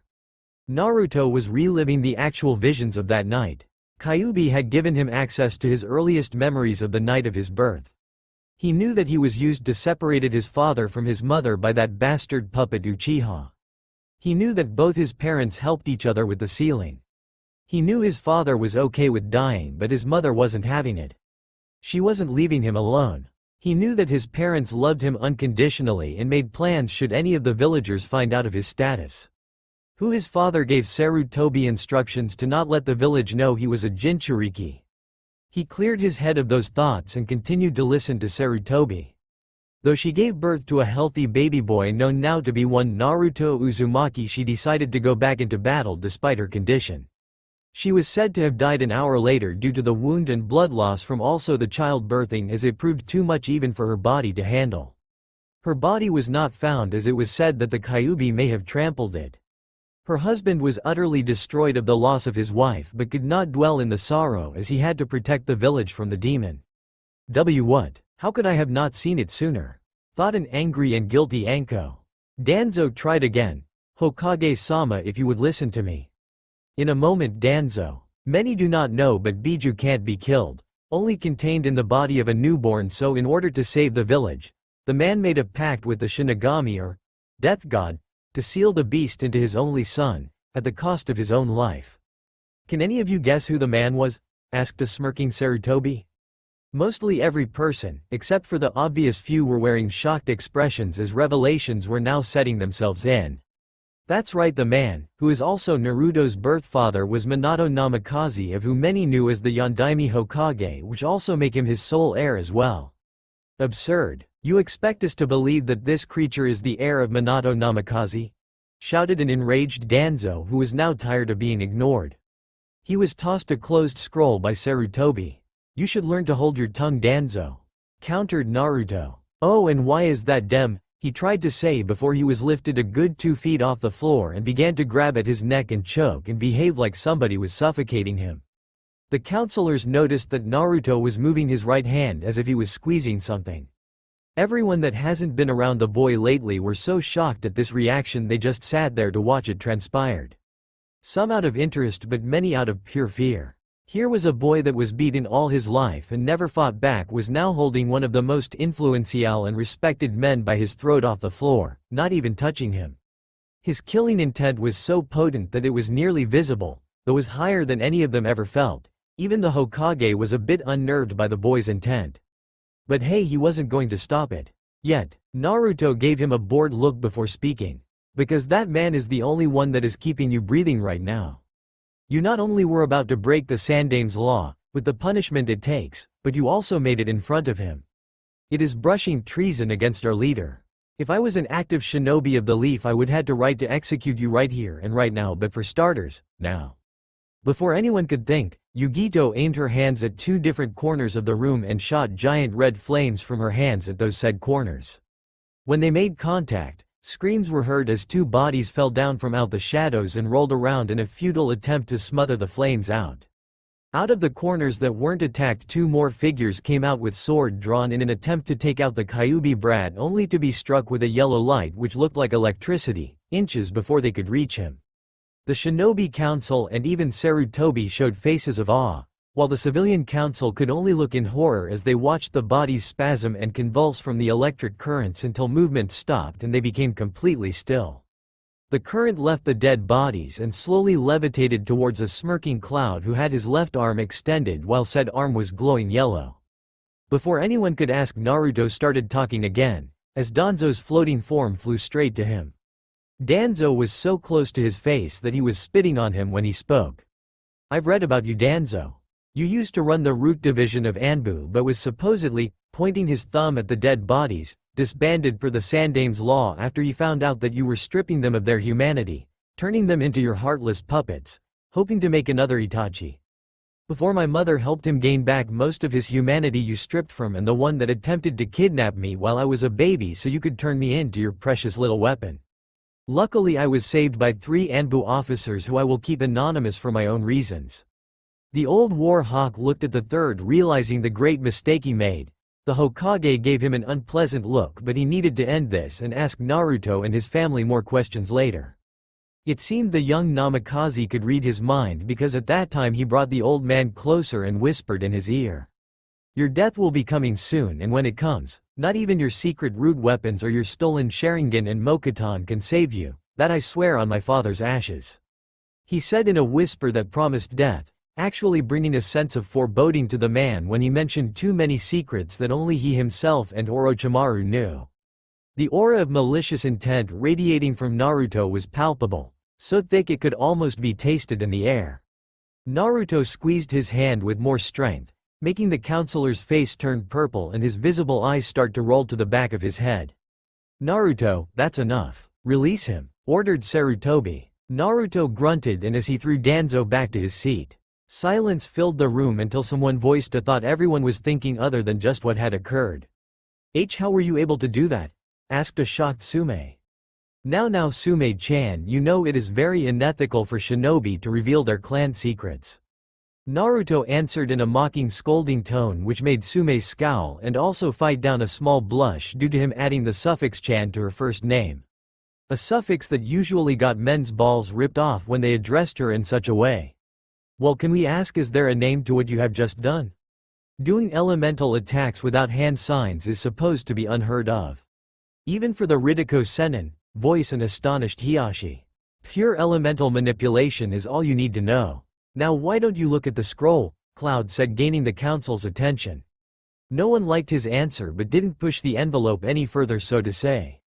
"What does the scroll say, Hokage-sama?" Homura asked after getting over his stupor. "That scroll is Naruto's official birth certificate that states his biological parents are one Minato Namikaze and one Kushina Uzumaki. If you look closely, it has the seals of me, Minato, Kushina, Jiraiya, Tsunade, and even Hanzo of the Salamander. That alone is all the proof you need, and by law of the leaf, without any argument even from the Hokage. Naruto has the right to 2 seats on the council when he becomes of age, both sets of his family's assets, and sealed Namikaze compound that will also be proof that he is in Namikaze, due to the simple fact that the only way to enter the compound is from fresh Namikaze blood. Also, before the Yondaime died, he made a law that would be effective immediately once Naruto gained his heritage." "What law?" demanded Danzo, finally gaining his bearings on what just happened. "The law states that Naruto and his family who are active ninja only will have to answer to the Hokage and get political immunity because of the crimes committed upon Naruto and his political status as last Namikaze. In exchange, the family of them will have to stay with the forces of Konoha for the next 7 generations with the same privileges and obligations. Unless certain circumstances may occur, he is obligated to move both clans from Konoha as well as his inheritance. The civilian council could only sit and stare as their Hokage took every chance of taking advantage of this situation. Now they could just see what they could do about the demon. Maybe they can find a way of at least exiling him." At that moment, Hamaru wanted to know exactly that. "I would like to ask who this cousin of his you spoke of earlier, and who are these people that accompanied him, and what connection do they have with him?" Again Sarutobi could only smirk. "Well, you see, the 3 of them, Cloud Uzumaki Namikaze, his wife Aerith Uzumaki Namikaze, and Naruto's older sister Yugito Uzumaki Namikaze have performed a familia blood oath which gives them the newly earned privileges as Naruto Uzumaki Namikaze. Now if you would excuse me, I have a lot of work to do and a village meeting to organize. Neko and Fox, would you escort the Uzumakis to their living quarters?" With that, one happy Sandaime Hokage left the chambers, leaving behind one upset council. "Your legacy lives on, sensei," thought a certain Junin after he puts his headband back over his crimson eye. "And I promise to do all within my powers to protect him, even if it goes against Konoha." Flashback end. Yesterday had been so mentally exhausting that they didn't even fully check the house he was rented by the Sandaime, though notices quickly that the entire apartment was practically laced with seals. He'd handle those later. Everyone just picked a vacant room and fell asleep. After Naruto was fully dressed, he figured not to bother the lovebirds on account that they may be still tired from last night. He snickered at the thought and was glad he put a silencing seal on the door so he didn't have to hear their long discussion all night. "I can assume that there will be much shock. Also, I have to check on her and make sure to remove that seal. I miss my little snips," he thought as he stared at the still night sky. As he gazed at the moon, he could have almost swore that it had a light lavender color in its glow. He smiled as it brought him memories of a certain girl that became a good friend before all the craziness. She was one of the few people that he could be comfortable around, and with time on his hand he started to feel something. At the time he wasn't sure what this feeling was that made his heart race and his face hot, but he knew she was the one of the only girls that made him feel that way. "I can't wait to see you again either." She found herself standing in a nothingness. She frantically looked around for any form of life or even existence. Nothing but a void of emptiness as far as the eyes could take her even with her Kekkei Genkei activated. Tears welled up in her lavender pupil-less eyes and rolled freely down her face as realization finally took her and she figured out where she was. This was where a certain blonde filled her heart and made her feel whole. This place was nothing but a mirror of the feeling. Naruto-kun was all that was on her mind and all she could think of for the past decade ever since that faithful night he was took from her. A decade since a piece of her soul was ripped out of here. Why did the village hate him? Sure, he pulled pranks, but was that the reason to shun him and hurt him like they did? She just couldn't figure it out and now she suffered for it. She would never see him again and she never would tell him how she felt for him. I love you. The words sound nice to say, but without the one she loved to hear it, they were meaningless. Even though she was almost 17 years old, her heart did not tell her he was a simple crush or puppy love. She, Hinata Hyuga, the heir of the Hyuga clan, fell in love with Naruto Uzumaki, the orphan enigma, and told herself she would never fall in love again since he was gone from her life forever. Hinata. She heard a voice from afar that snapped her out her misery. It was soft, but it sounded very familiar to her heart. She noticed that there was some light coming from the direction that the voice came from. She didn't even feel her body move as it went on autopilot and started to run in the direction of the light. Hinata. The voice was louder and now she knew that the voice was that of her beloved.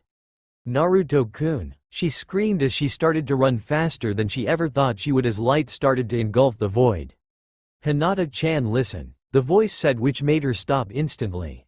She remembered him saying that to her once. It was the first time he used Chan in her name. That first time made her heart flutter as hope in her heart was telling her that he was actually letting her into his life. Then all of a sudden the ground fell from under her and she started to fall deep into the unknown. She panicked at first, but for some unknown reason to her she quickly became calm as she continued to descend into the unknown. She felt a hand touch hers and turned her head to see the boy she dreamt about marrying one day. He gave her his signature grin that made him look like a fox at times, which was so adorable she always thought. She felt her face getting hot as a blush crept up on her cheeks and her nervousness starting to take over, trying her hardest not to faint. But wait, how could she faint if this is a dream? Naruto's face turned from cheery to a genuine smile that she had only seen once in her life, and that was. Tears started to well up in her eyes as she remembered that dreadful night. Why did the villagers go that far? Why did they cause so much suffering to an innocent little boy? She wished she could have turned back the hands of time and saved him from the horror he had to go through. Don't cry, Hinata-chan, it's okay, he said in a soothing tone. They came to a screeching halt and started to levitate in midair. Naruto pulled Hinata close in an embrace as their foreheads touched. Cerulean pools met lavender moons as she ran her fingers through his spiky blonde hair. Just as she was pulling back, he gently placed his hand in hers, entwining their fingers like intimate couple would do. The next 3 words shocked her to the very core, and if she was awake she would have fainted from the overload. Wait for me. The indigo-haired future kunoichi's eyes shot open, her breathing becoming heavy as she jerked upward suddenly. For a split second she couldn't perceive what was real and what wasn't. After a moment to compose herself she sighed as she remembered the contents of her dream. She didn't understand it at first, but the end she understood, and in her heart she felt that those 3 words were the truth. Naruto-kun. She thought as she felt a whimsical feeling brush through her. She hasn't felt this way in over a decade, and quite frankly, she missed the feeling that Naruto always gave her, even if it wasn't intentional, which it was her fault at that.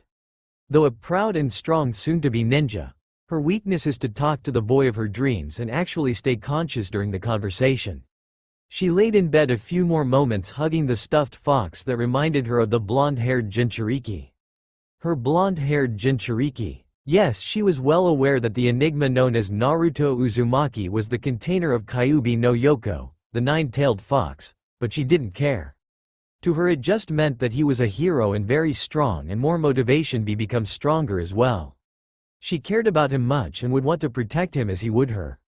His words, though a decade old, still hung fresh in her mind. You only see me for who I am, and also you are precious to me, Hinata-chan. I promise that I will come back stronger so I can protect you and my precious people, for that is my Nindo. She reminisced on that moment day before, wondering how much he has changed over the years like she has. Hinata had grown quite beautiful between the age of 5 and 15, Her short Itigo hair was now long and silky, trailing a little above her backside. Her once non-existent chest were now so big she had to wear a light purple sweater jacket all the time to avoid being stared at with mindless lust for the boys her age and some a little bit older. As she sat up in bed, she was currently dressed in a pair of comfortable, white silk panties and bra. When she was younger she was nowhere near as comfortable with her body as she was now, but she knew there was only one man she'd allow to touch her. Though nobody knew when he would come back or if he would even come back at all. Sometimes she hated herself for not being able to believe in him as much as she should, but she wanted to see that he was okay with her own eyes. Hinata began to sob slightly, tears beginning to gather in her eyes. "Forgive me for crying for your sake, Naruto-kun, but please come back to me. I miss you," she said to herself as she couldn't help but smile slightly for his sake, her tears dripping off her eyelids and landing on top her bed sheets. She hated those eyes, those cold, calculating, unemotional eyes, those eyes that looked down upon her, always measuring her progress like a weapon. She once loved those eyes. She loved them because it gave her a sense of security, of peace, of calm and happiness. It should have brought them closer since everyone in her family had them. It didn't. Instead, her family was divided in two factions, the servitors and the so-called superior branch. She hated those categorizations with a passion. Some say that the word hate and Hinata Hyuga in the same sentence was insane. They were nothing but asses. Her mother, her life center, disappeared. She died when her sister was born. However, no matter how much she wanted to hate her little sister, she couldn't. Because she saw the same fear in her little eyes. Because she loved her sister as much if not more than she loved her mother. She made a vow to change this clan. She made a vow on her mother's grave, in front of the sky, Kami-sama, the angels and all entities in this universe. Her sister and her love became her reason to exist. She vowed to make her smile and laugh the same way her mother made her laugh when she was a child. She vowed to love Naruto and help take away his pain that he had been holding all of his life. And she never went back on her promises like her beloved. She hated the fact that she had to grow so soon. Other children barely knew how to read and write.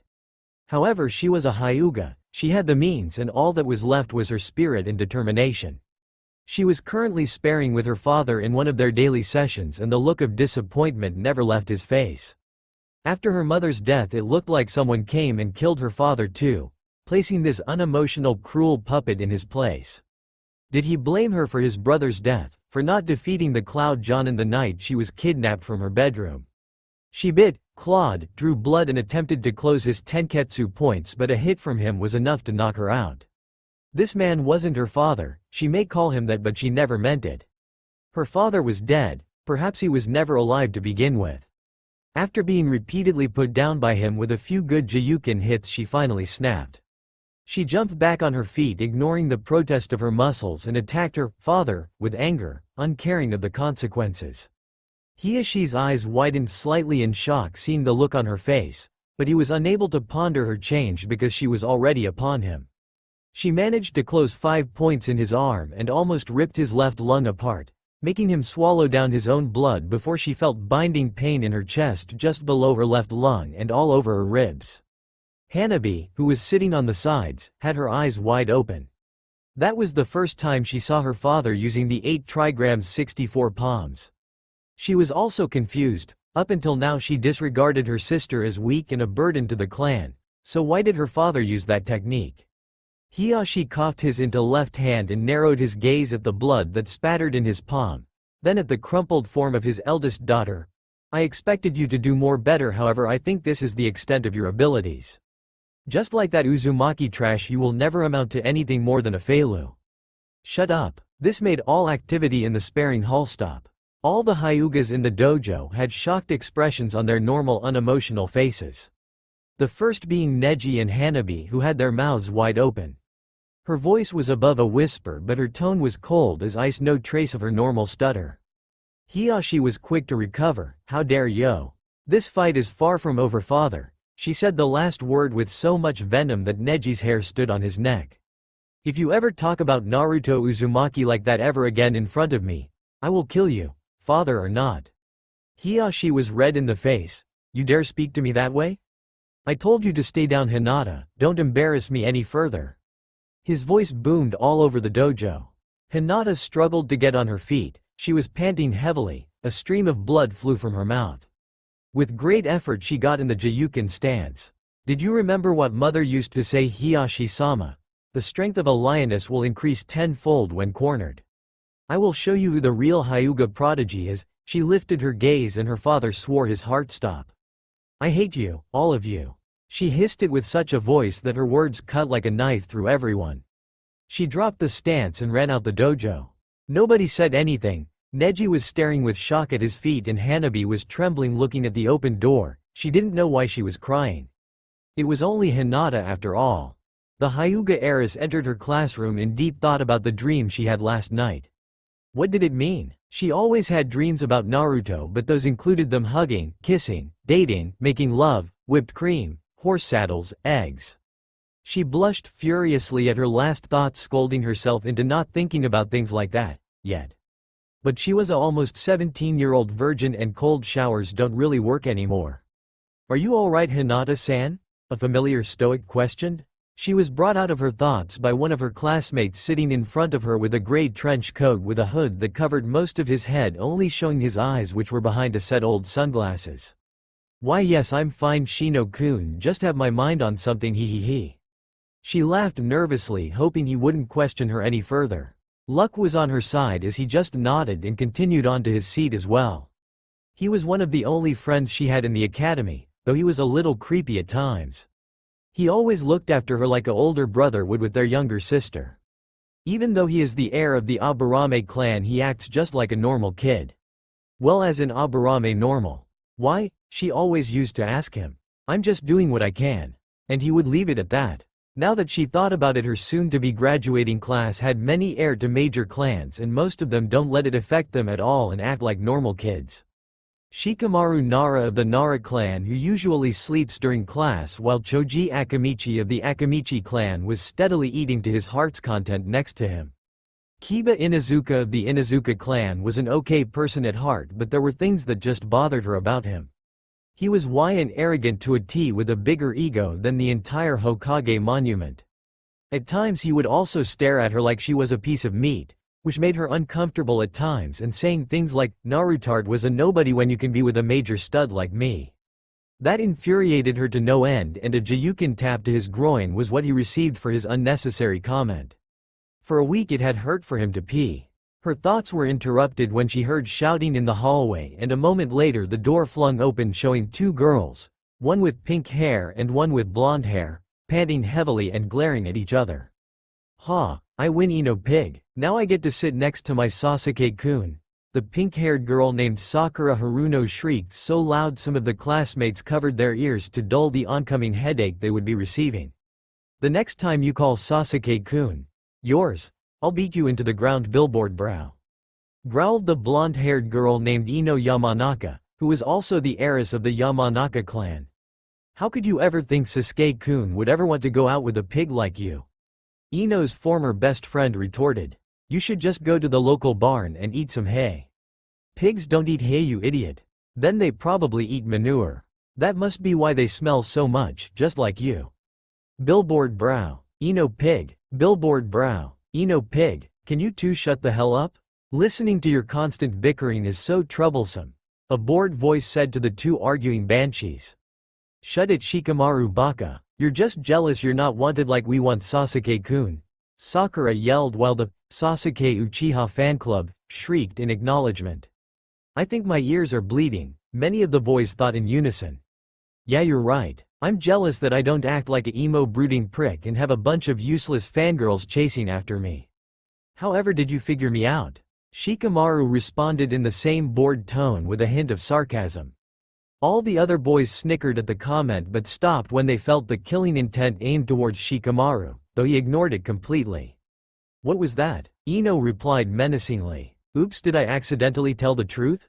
I'm sorry, but aren't shinobi supposed to put duty before all other factors? Yet you constantly bicker about sitting next to a boy who shows he has no interest in you. Hell, he might even be gay. And just like a light switch, the killing intent disappeared and was replaced with dumbfounded expressions from most of the other classmates, everyone thinking around the same lines. What the hell? Ino felt a little bad as she considered her former friend's words, but it disappeared when Sasuke Uchiha walked through the classroom door. "Hi Sasuke-kun." All the Banshee shrieked as he came in the door while all the boys' face faulted anime style. Shikamaru shook his head while Hinata stifled a look of disgust. She had a huge distaste for fangirls as they shamed all women, especially kunoichis. Of course she was infatuated with a boy, but she was her own person and never followed him with shallow tendencies like these fangirls. Pathetic in her eyes. Then came what she felt like the worst part of the day. Sasuke would walk up to her with an arrogant smirk on his face and stand in front of her. "Hello Hinata-chan. Have you decided to kneel before me like everyone else in this village does?"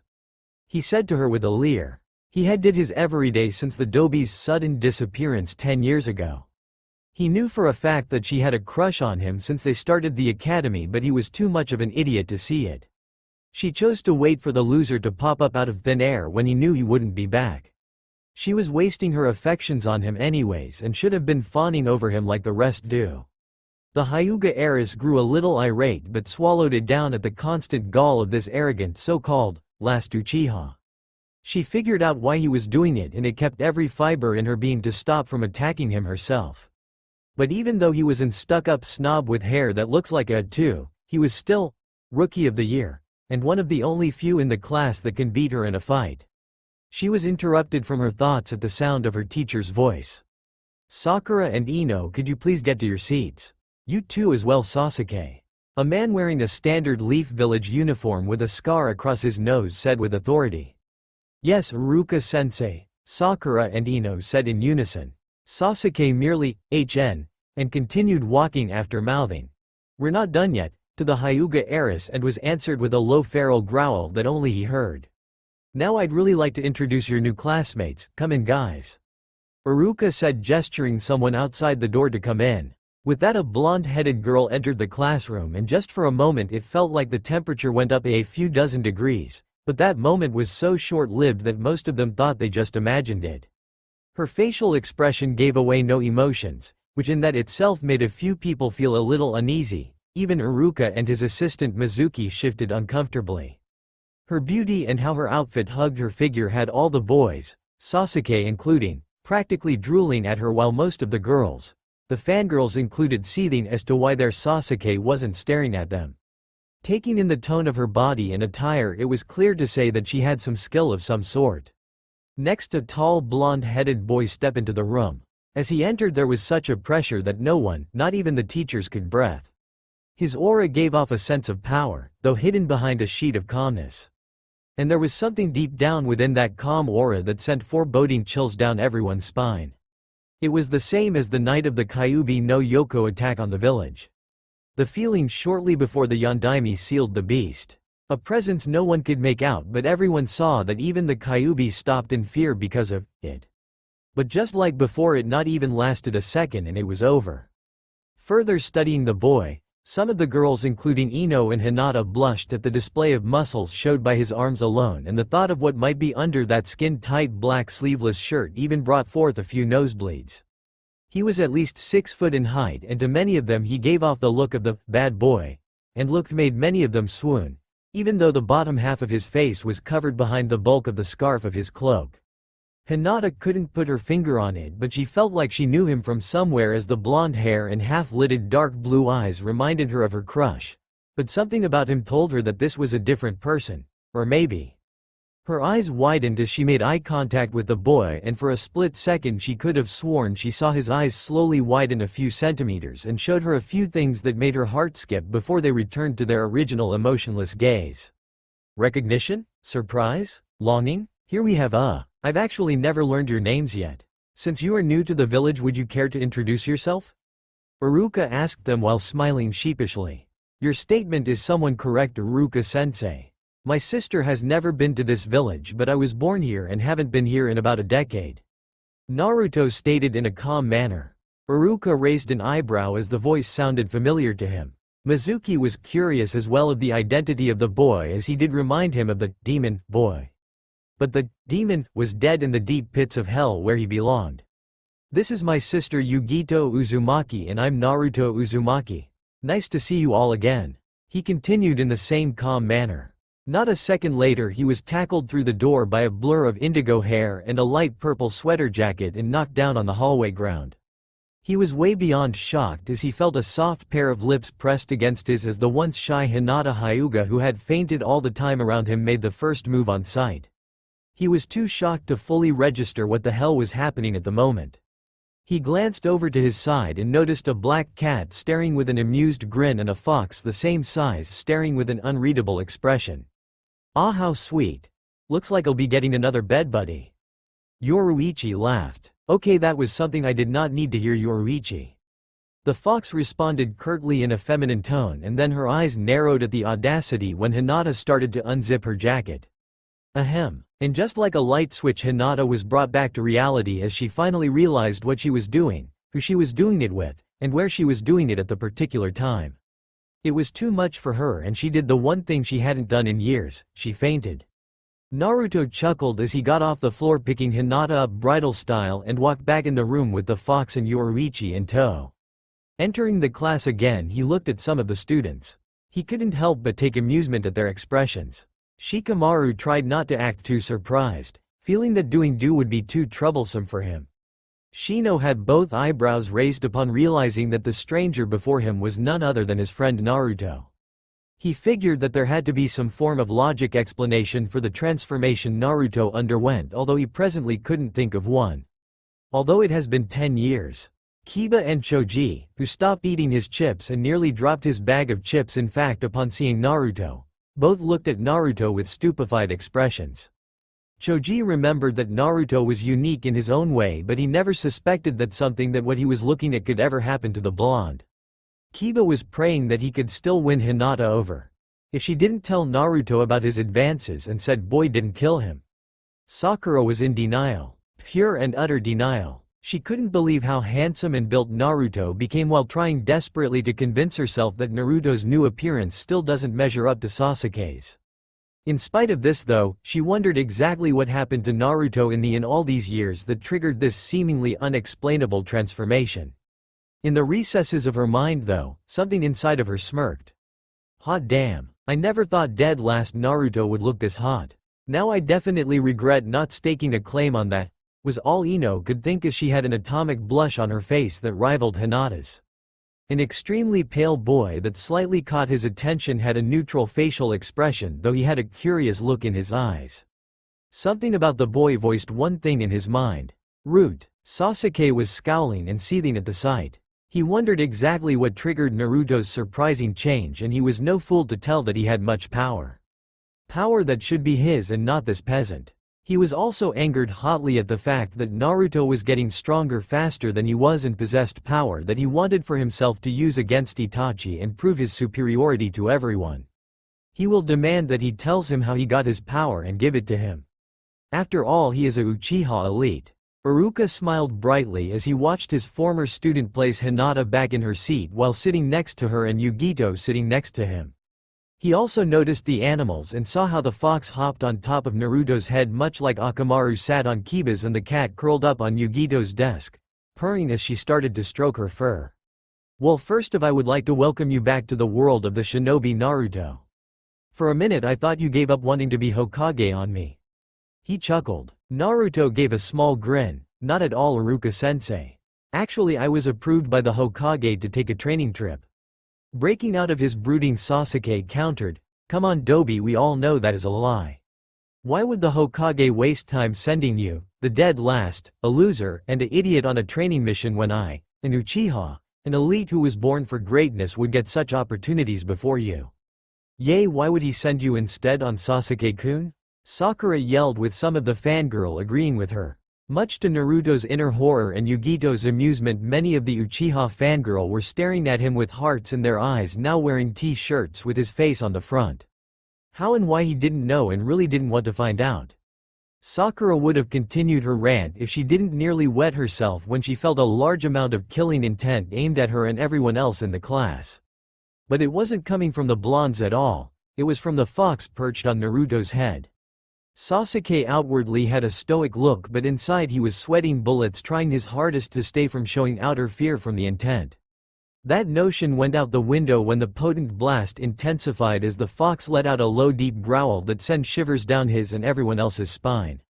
Her lips curled up slightly, showing her surprisingly sharp canines as Naruto started to speak.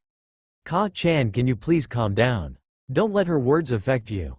Remember who she is." He spoke telepathically to the small fox, who seemed to have ignored him at first. "I have yet to release the seal yet, so." He glanced out the corner of his eye and noticed that Hinata was starting to stir, and just like a light switch, the killing intent switched off as the fox jumped off of his shoulder onto the desk of the Hyuga girl. She then started to nudge the side of her face, causing her to slightly giggle due to the ticklish feeling and starting to slowly open her eyelids. "I must have had a dream about Naruto-kun again, but this dream was way too real.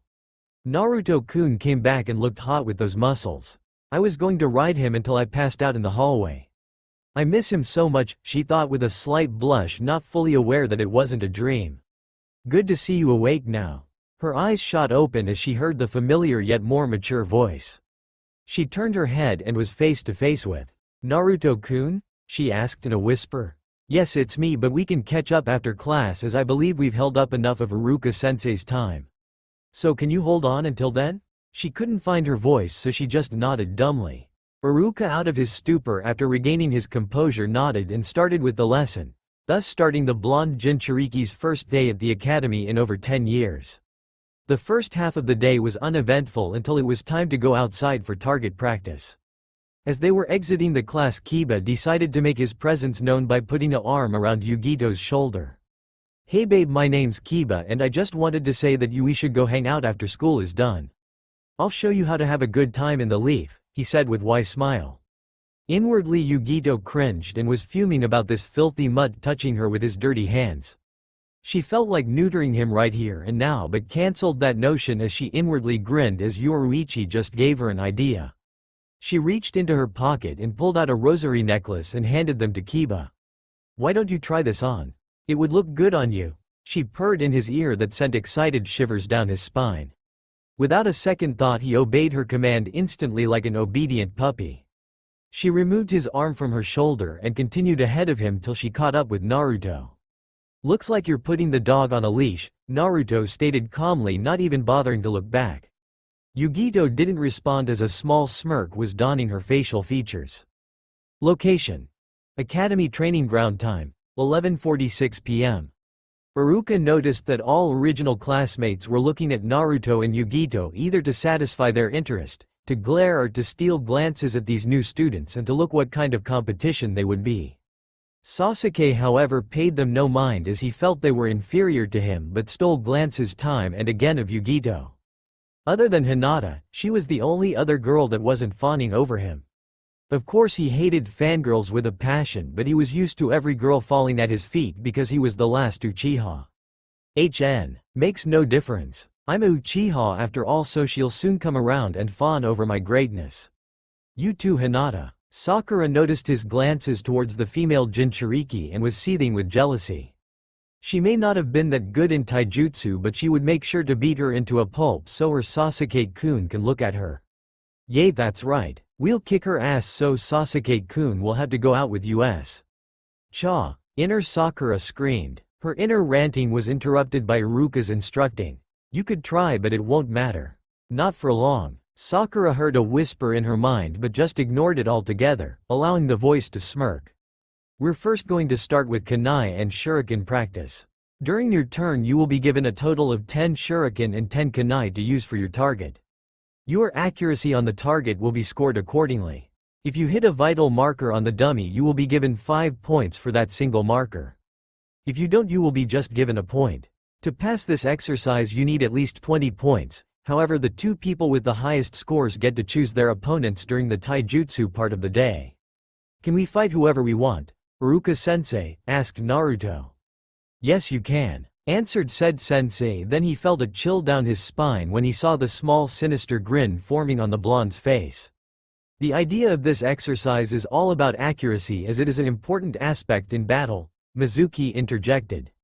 If you to be in a tight bind against the enemy and you only have kunai throwing weapons at your disposal, you need to take the enemy out as effectively as possible if he is within that your range of trajectory.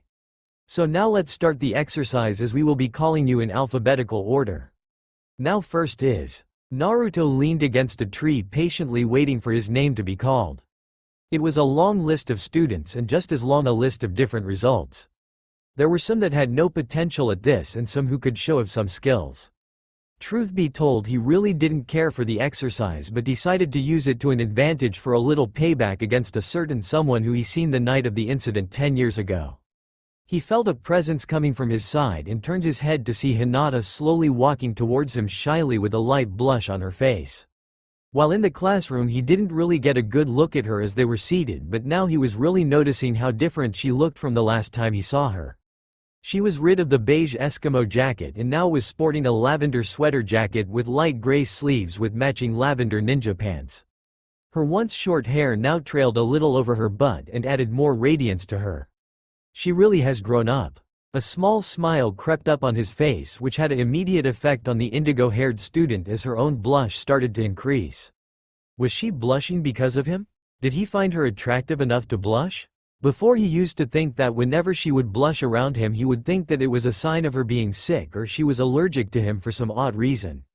To him she was weird. But now he knew the truth and it warmed his heart a lot as he concluded to the revelation. She truly cared for him. Maybe even love. She looks like she want to talk. The fox voiced telepathic to the blonde. Naruto nodded and got off the tree to walk to her as she was to him. He then stopped a foot in front of her and watched her as her index fingers started to poke each other and her gaze towards the ground as if it was the most interesting thing in the world. She lifted her head to speak but was interrupted once her name was called by Hyuga for her turn. He saw the sad look in her eyes and immediately figured out the cause of it. She turned around to walk away only to feel an arm rest on her shoulder, gaining a small eep from the lavender-eyed girl. "I want you to do your best, Hinata," a masculine voice huskily whispered in her ear. It took all of her willpower not to faint or shudder at how hot he was sounding when he said that. By the graces of Kami she was able to hang on to the world of consciousness. All of her uneasiness and dread of the exercise disappeared that instant and it was filled with determination and resolve. "Pat yourself on the back, Sochi, you gave her some serious confidence," the red fox said as it appeared out of nowhere on Naruto's head. "I am going to do more for her now that I'm back. I know she's strong but lacks some confidence which I will help her with. At least until we leave back for home," the male blonde Jinchuriki replied. He took his hand off of her and went to stand by Yugito, who looked half asleep as she was leaning against a training post. "Man, whoever said school was fun must have been smoking opium," she said in an annoyed tone. "Patience, Ne-chan, we have to ride this out until we complete our objectives," Naruto responded. "Beside, we are about to have some fun," he finished telepathically as a smirk graced his lips. "So how will you do it?" she asked curiously. "I think I'll just let the raging demon have some fun," he heard said demon chuckle menacingly in his mindscape. "Nevertheless, let's watch how well Hinata progressed over the years," he said, talking outwardly again. "You sure do care about her a lot, Naruto," she said neutrally. It was always known to her, even though he had been through a lot and closed off his heart to nearly everyone, he still had a soft spot for some others besides her. "I care for her well-being. Nothing more and nothing less," he responded and turned his head back to Hinata sizing up to training dummy. Yugito rolled her eyes at his response. She knew that wasn't true. "Time to show him how strong I became," she thought to herself as she closed her eyes to focus on the task at hand. Seconds later her eyes snapped open and with a burst of SPPED never before witnessed by her classmates she sent a barrage of kunai and shuriken at the training dummy, striking the heart area 7 times and hitting the kidneys, jugular vein, and larynx each 3 times apiece. The last 4 kunai hit non-vital spots on the dummy, which disappointed her a little but brightened up after she did the math in her head. She turned towards her class and was greeted with an impressed look from Naruto, a thumbs up and smile from Yugito, an extremely impressed Haruka, and a bug-eyed Mizuki, Sasuke, and the rest of his classmates. "That was amazing, Hinata," Haruka the first to speak after a couple moments of silence. He was astonished at how well she did in the exercise as she never showed that type of skill before in the previous exercises. He checked the accuracy of the projectiles and was proud of what the young Hyuga had done. It was moments like these that made him proud to be a teacher. So far we have Hinata Hyuga in the lead with 90 points as she has the highest score so far. He finished with pride in her voice.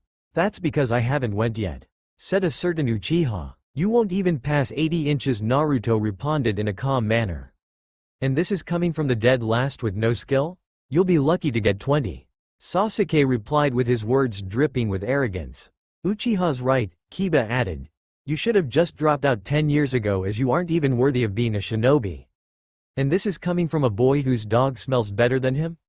Naruto retorted. What was that? Kiba growled and took a step closer.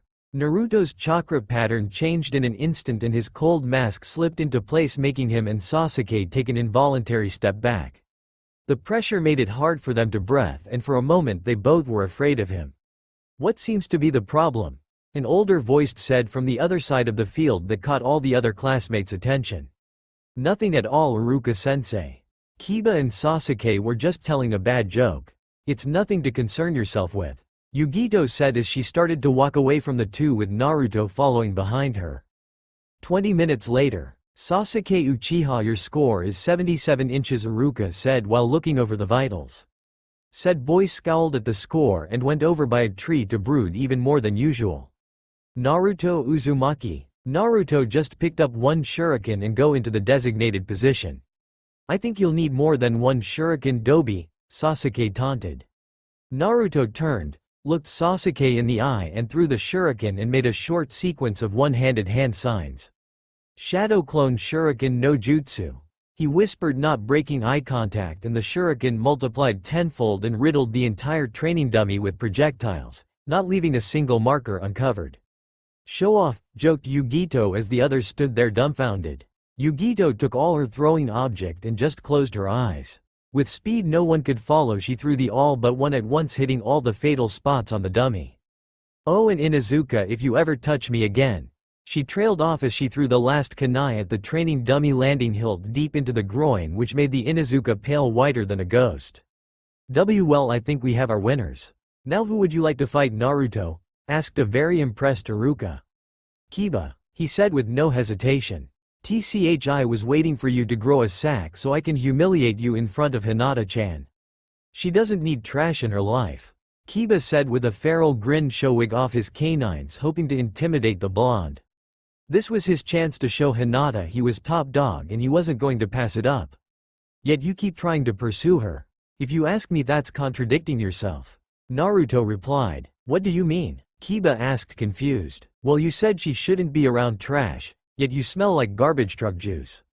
And with that most of the classmates were snickering with the exception of Choji, cracking up holding his sides while almost choking on a chip. Furious about that comment, Kiba snarled and attacked with a fist to the face. Naruto simply sidestepped it and the Inuzuka suddenly had a knee in the gut. Naruto then followed up with a knee to the face, so the bent-over Kiba stood straight once again and then jumped with a roundhouse kick, hitting him in the face and sending Kiba crashing in the nearest tree while Naruto walked away from the scene. Everyone was shocked by that display of power. For most of the bystanders it was only proof that Naruto was not the so-called dead last anymore.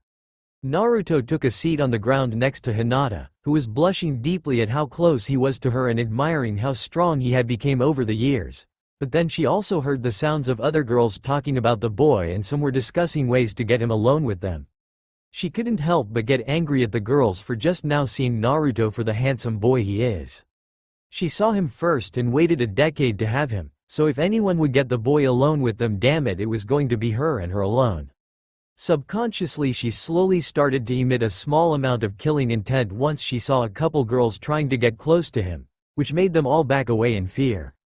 Unknown to her, her crush was watching the whole thing out the corner of his eye and mentally heard Kyuubi laughing hysterically. What's so funny? Yeah, I think it's actually rather cute. That's how I used to be around your father when he started having serious fangirl problems. The fox commented. Nothing is more funnier than a vixen running away banshees from her mate. Kyuubi cackled. Mate? Kid, I know every little thought that pops up in your mind. Even the perverted ones. He smiled lecherously that could make even the strongest pervert jealous. Halfway across Lightning Country, a white-haired man sneezed, alerting the nude women he was peeking on near the river. Oh shit, the man cried, as the women pounced on him, having dragged out of nowhere slim metal pipes and mallets, and the other 3 women not pounding the living daylights out of the pervert burned his research material. Now Yugito, who would you like to fight? She will fight against me, notified Sasuke looking at Yugito. I will be your opponent. Iruka raised an eyebrow and looked at Yugito asking her if this was alright. She shrugged and walked on the field standing a few yards from the confident Sasuke. Go Sasuke-kun, you can beat her, show that blonde-haired skank who's boss, cried the ever-present Sakura. No he won't, the voice in her head spoke again. Shut up who asked you. She screamed out loud, getting freaked out looks from everyone. Except for Naruto who was staring intently. This won't even take long. If you're lucky I might let you help me revive my clan. The Uchiha said to his opponent as he got into the Uchiha interceptor style. Yugito's eyes slightly narrowed at the comment, but kept her emotionless features upon Sasuke and shifted her body into a stance that he nor the other spectators, except for Naruto, have ever seen before. Her knees were slightly bent with her tight leg moved forward about a foot from its original position. Her posture was slightly hunched over while her elbows bent and her hands stayed in front in a continuous grasping motion. Ready, Iruka said. Begin. Sasuke gauged the stance and figured it was a made-up stance, so he just charged her figuring that he could finish her off in one blow. Hindsight will teach him later that that was a horrible idea. Before he could even retract his arm to swing, she thrusted her wrist into the Uchiha's throat, momentarily cutting off his ear supply, making him grab his throat in pain. Not skipping a beat, she swept his feet and shifted her weight on top on his back while grabbing one of his arm and twisting it behind his back with his face now in the dirt. She got the desired results of hearing him scream out in pain from the arm lock. You lose Sasuke-kun. The more you try to struggle, the more pressure I'll put on your arm. Unless I do this, she purred in his ear, while twisting his arm a little more and getting the desired results of him screaming louder in pain. Hey, let go of Sasuke-kun now. Sakura, while all the fangirls were yelling things similar.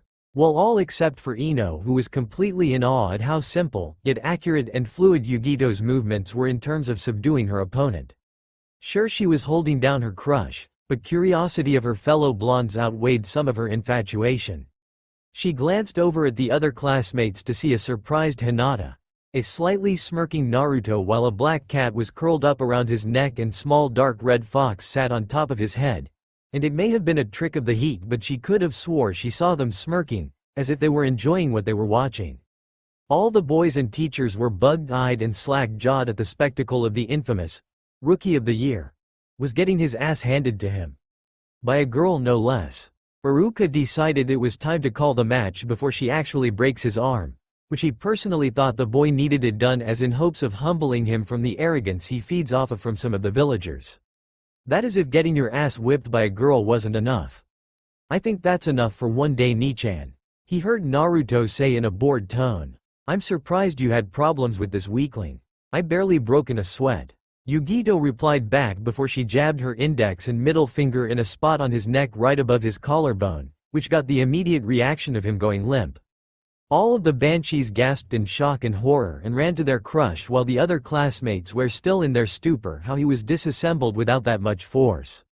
And before anything else was said, the dismissal bell rung, indicating that the day was over. Well, I believe today's day is over, so well, pick up the rest of reviewing for the exam today. Iruka dismissed, still a little stunned about all he has seen today. He looked at the retreating back of Naruto and couldn't help but smile at the once before knucklehead who he looked at like a little brother at times was back in his life. He felt destroyed when he thought said boy died all those years ago but had to move on with his life. Now all of that has changed, and so has the young Uzumaki. I can't wait to see how you grow, Naruto, Iruka thought with pride as he felt he was looking at the birth of a legend. That's all for now. If you enjoy, then please like, share and do comments.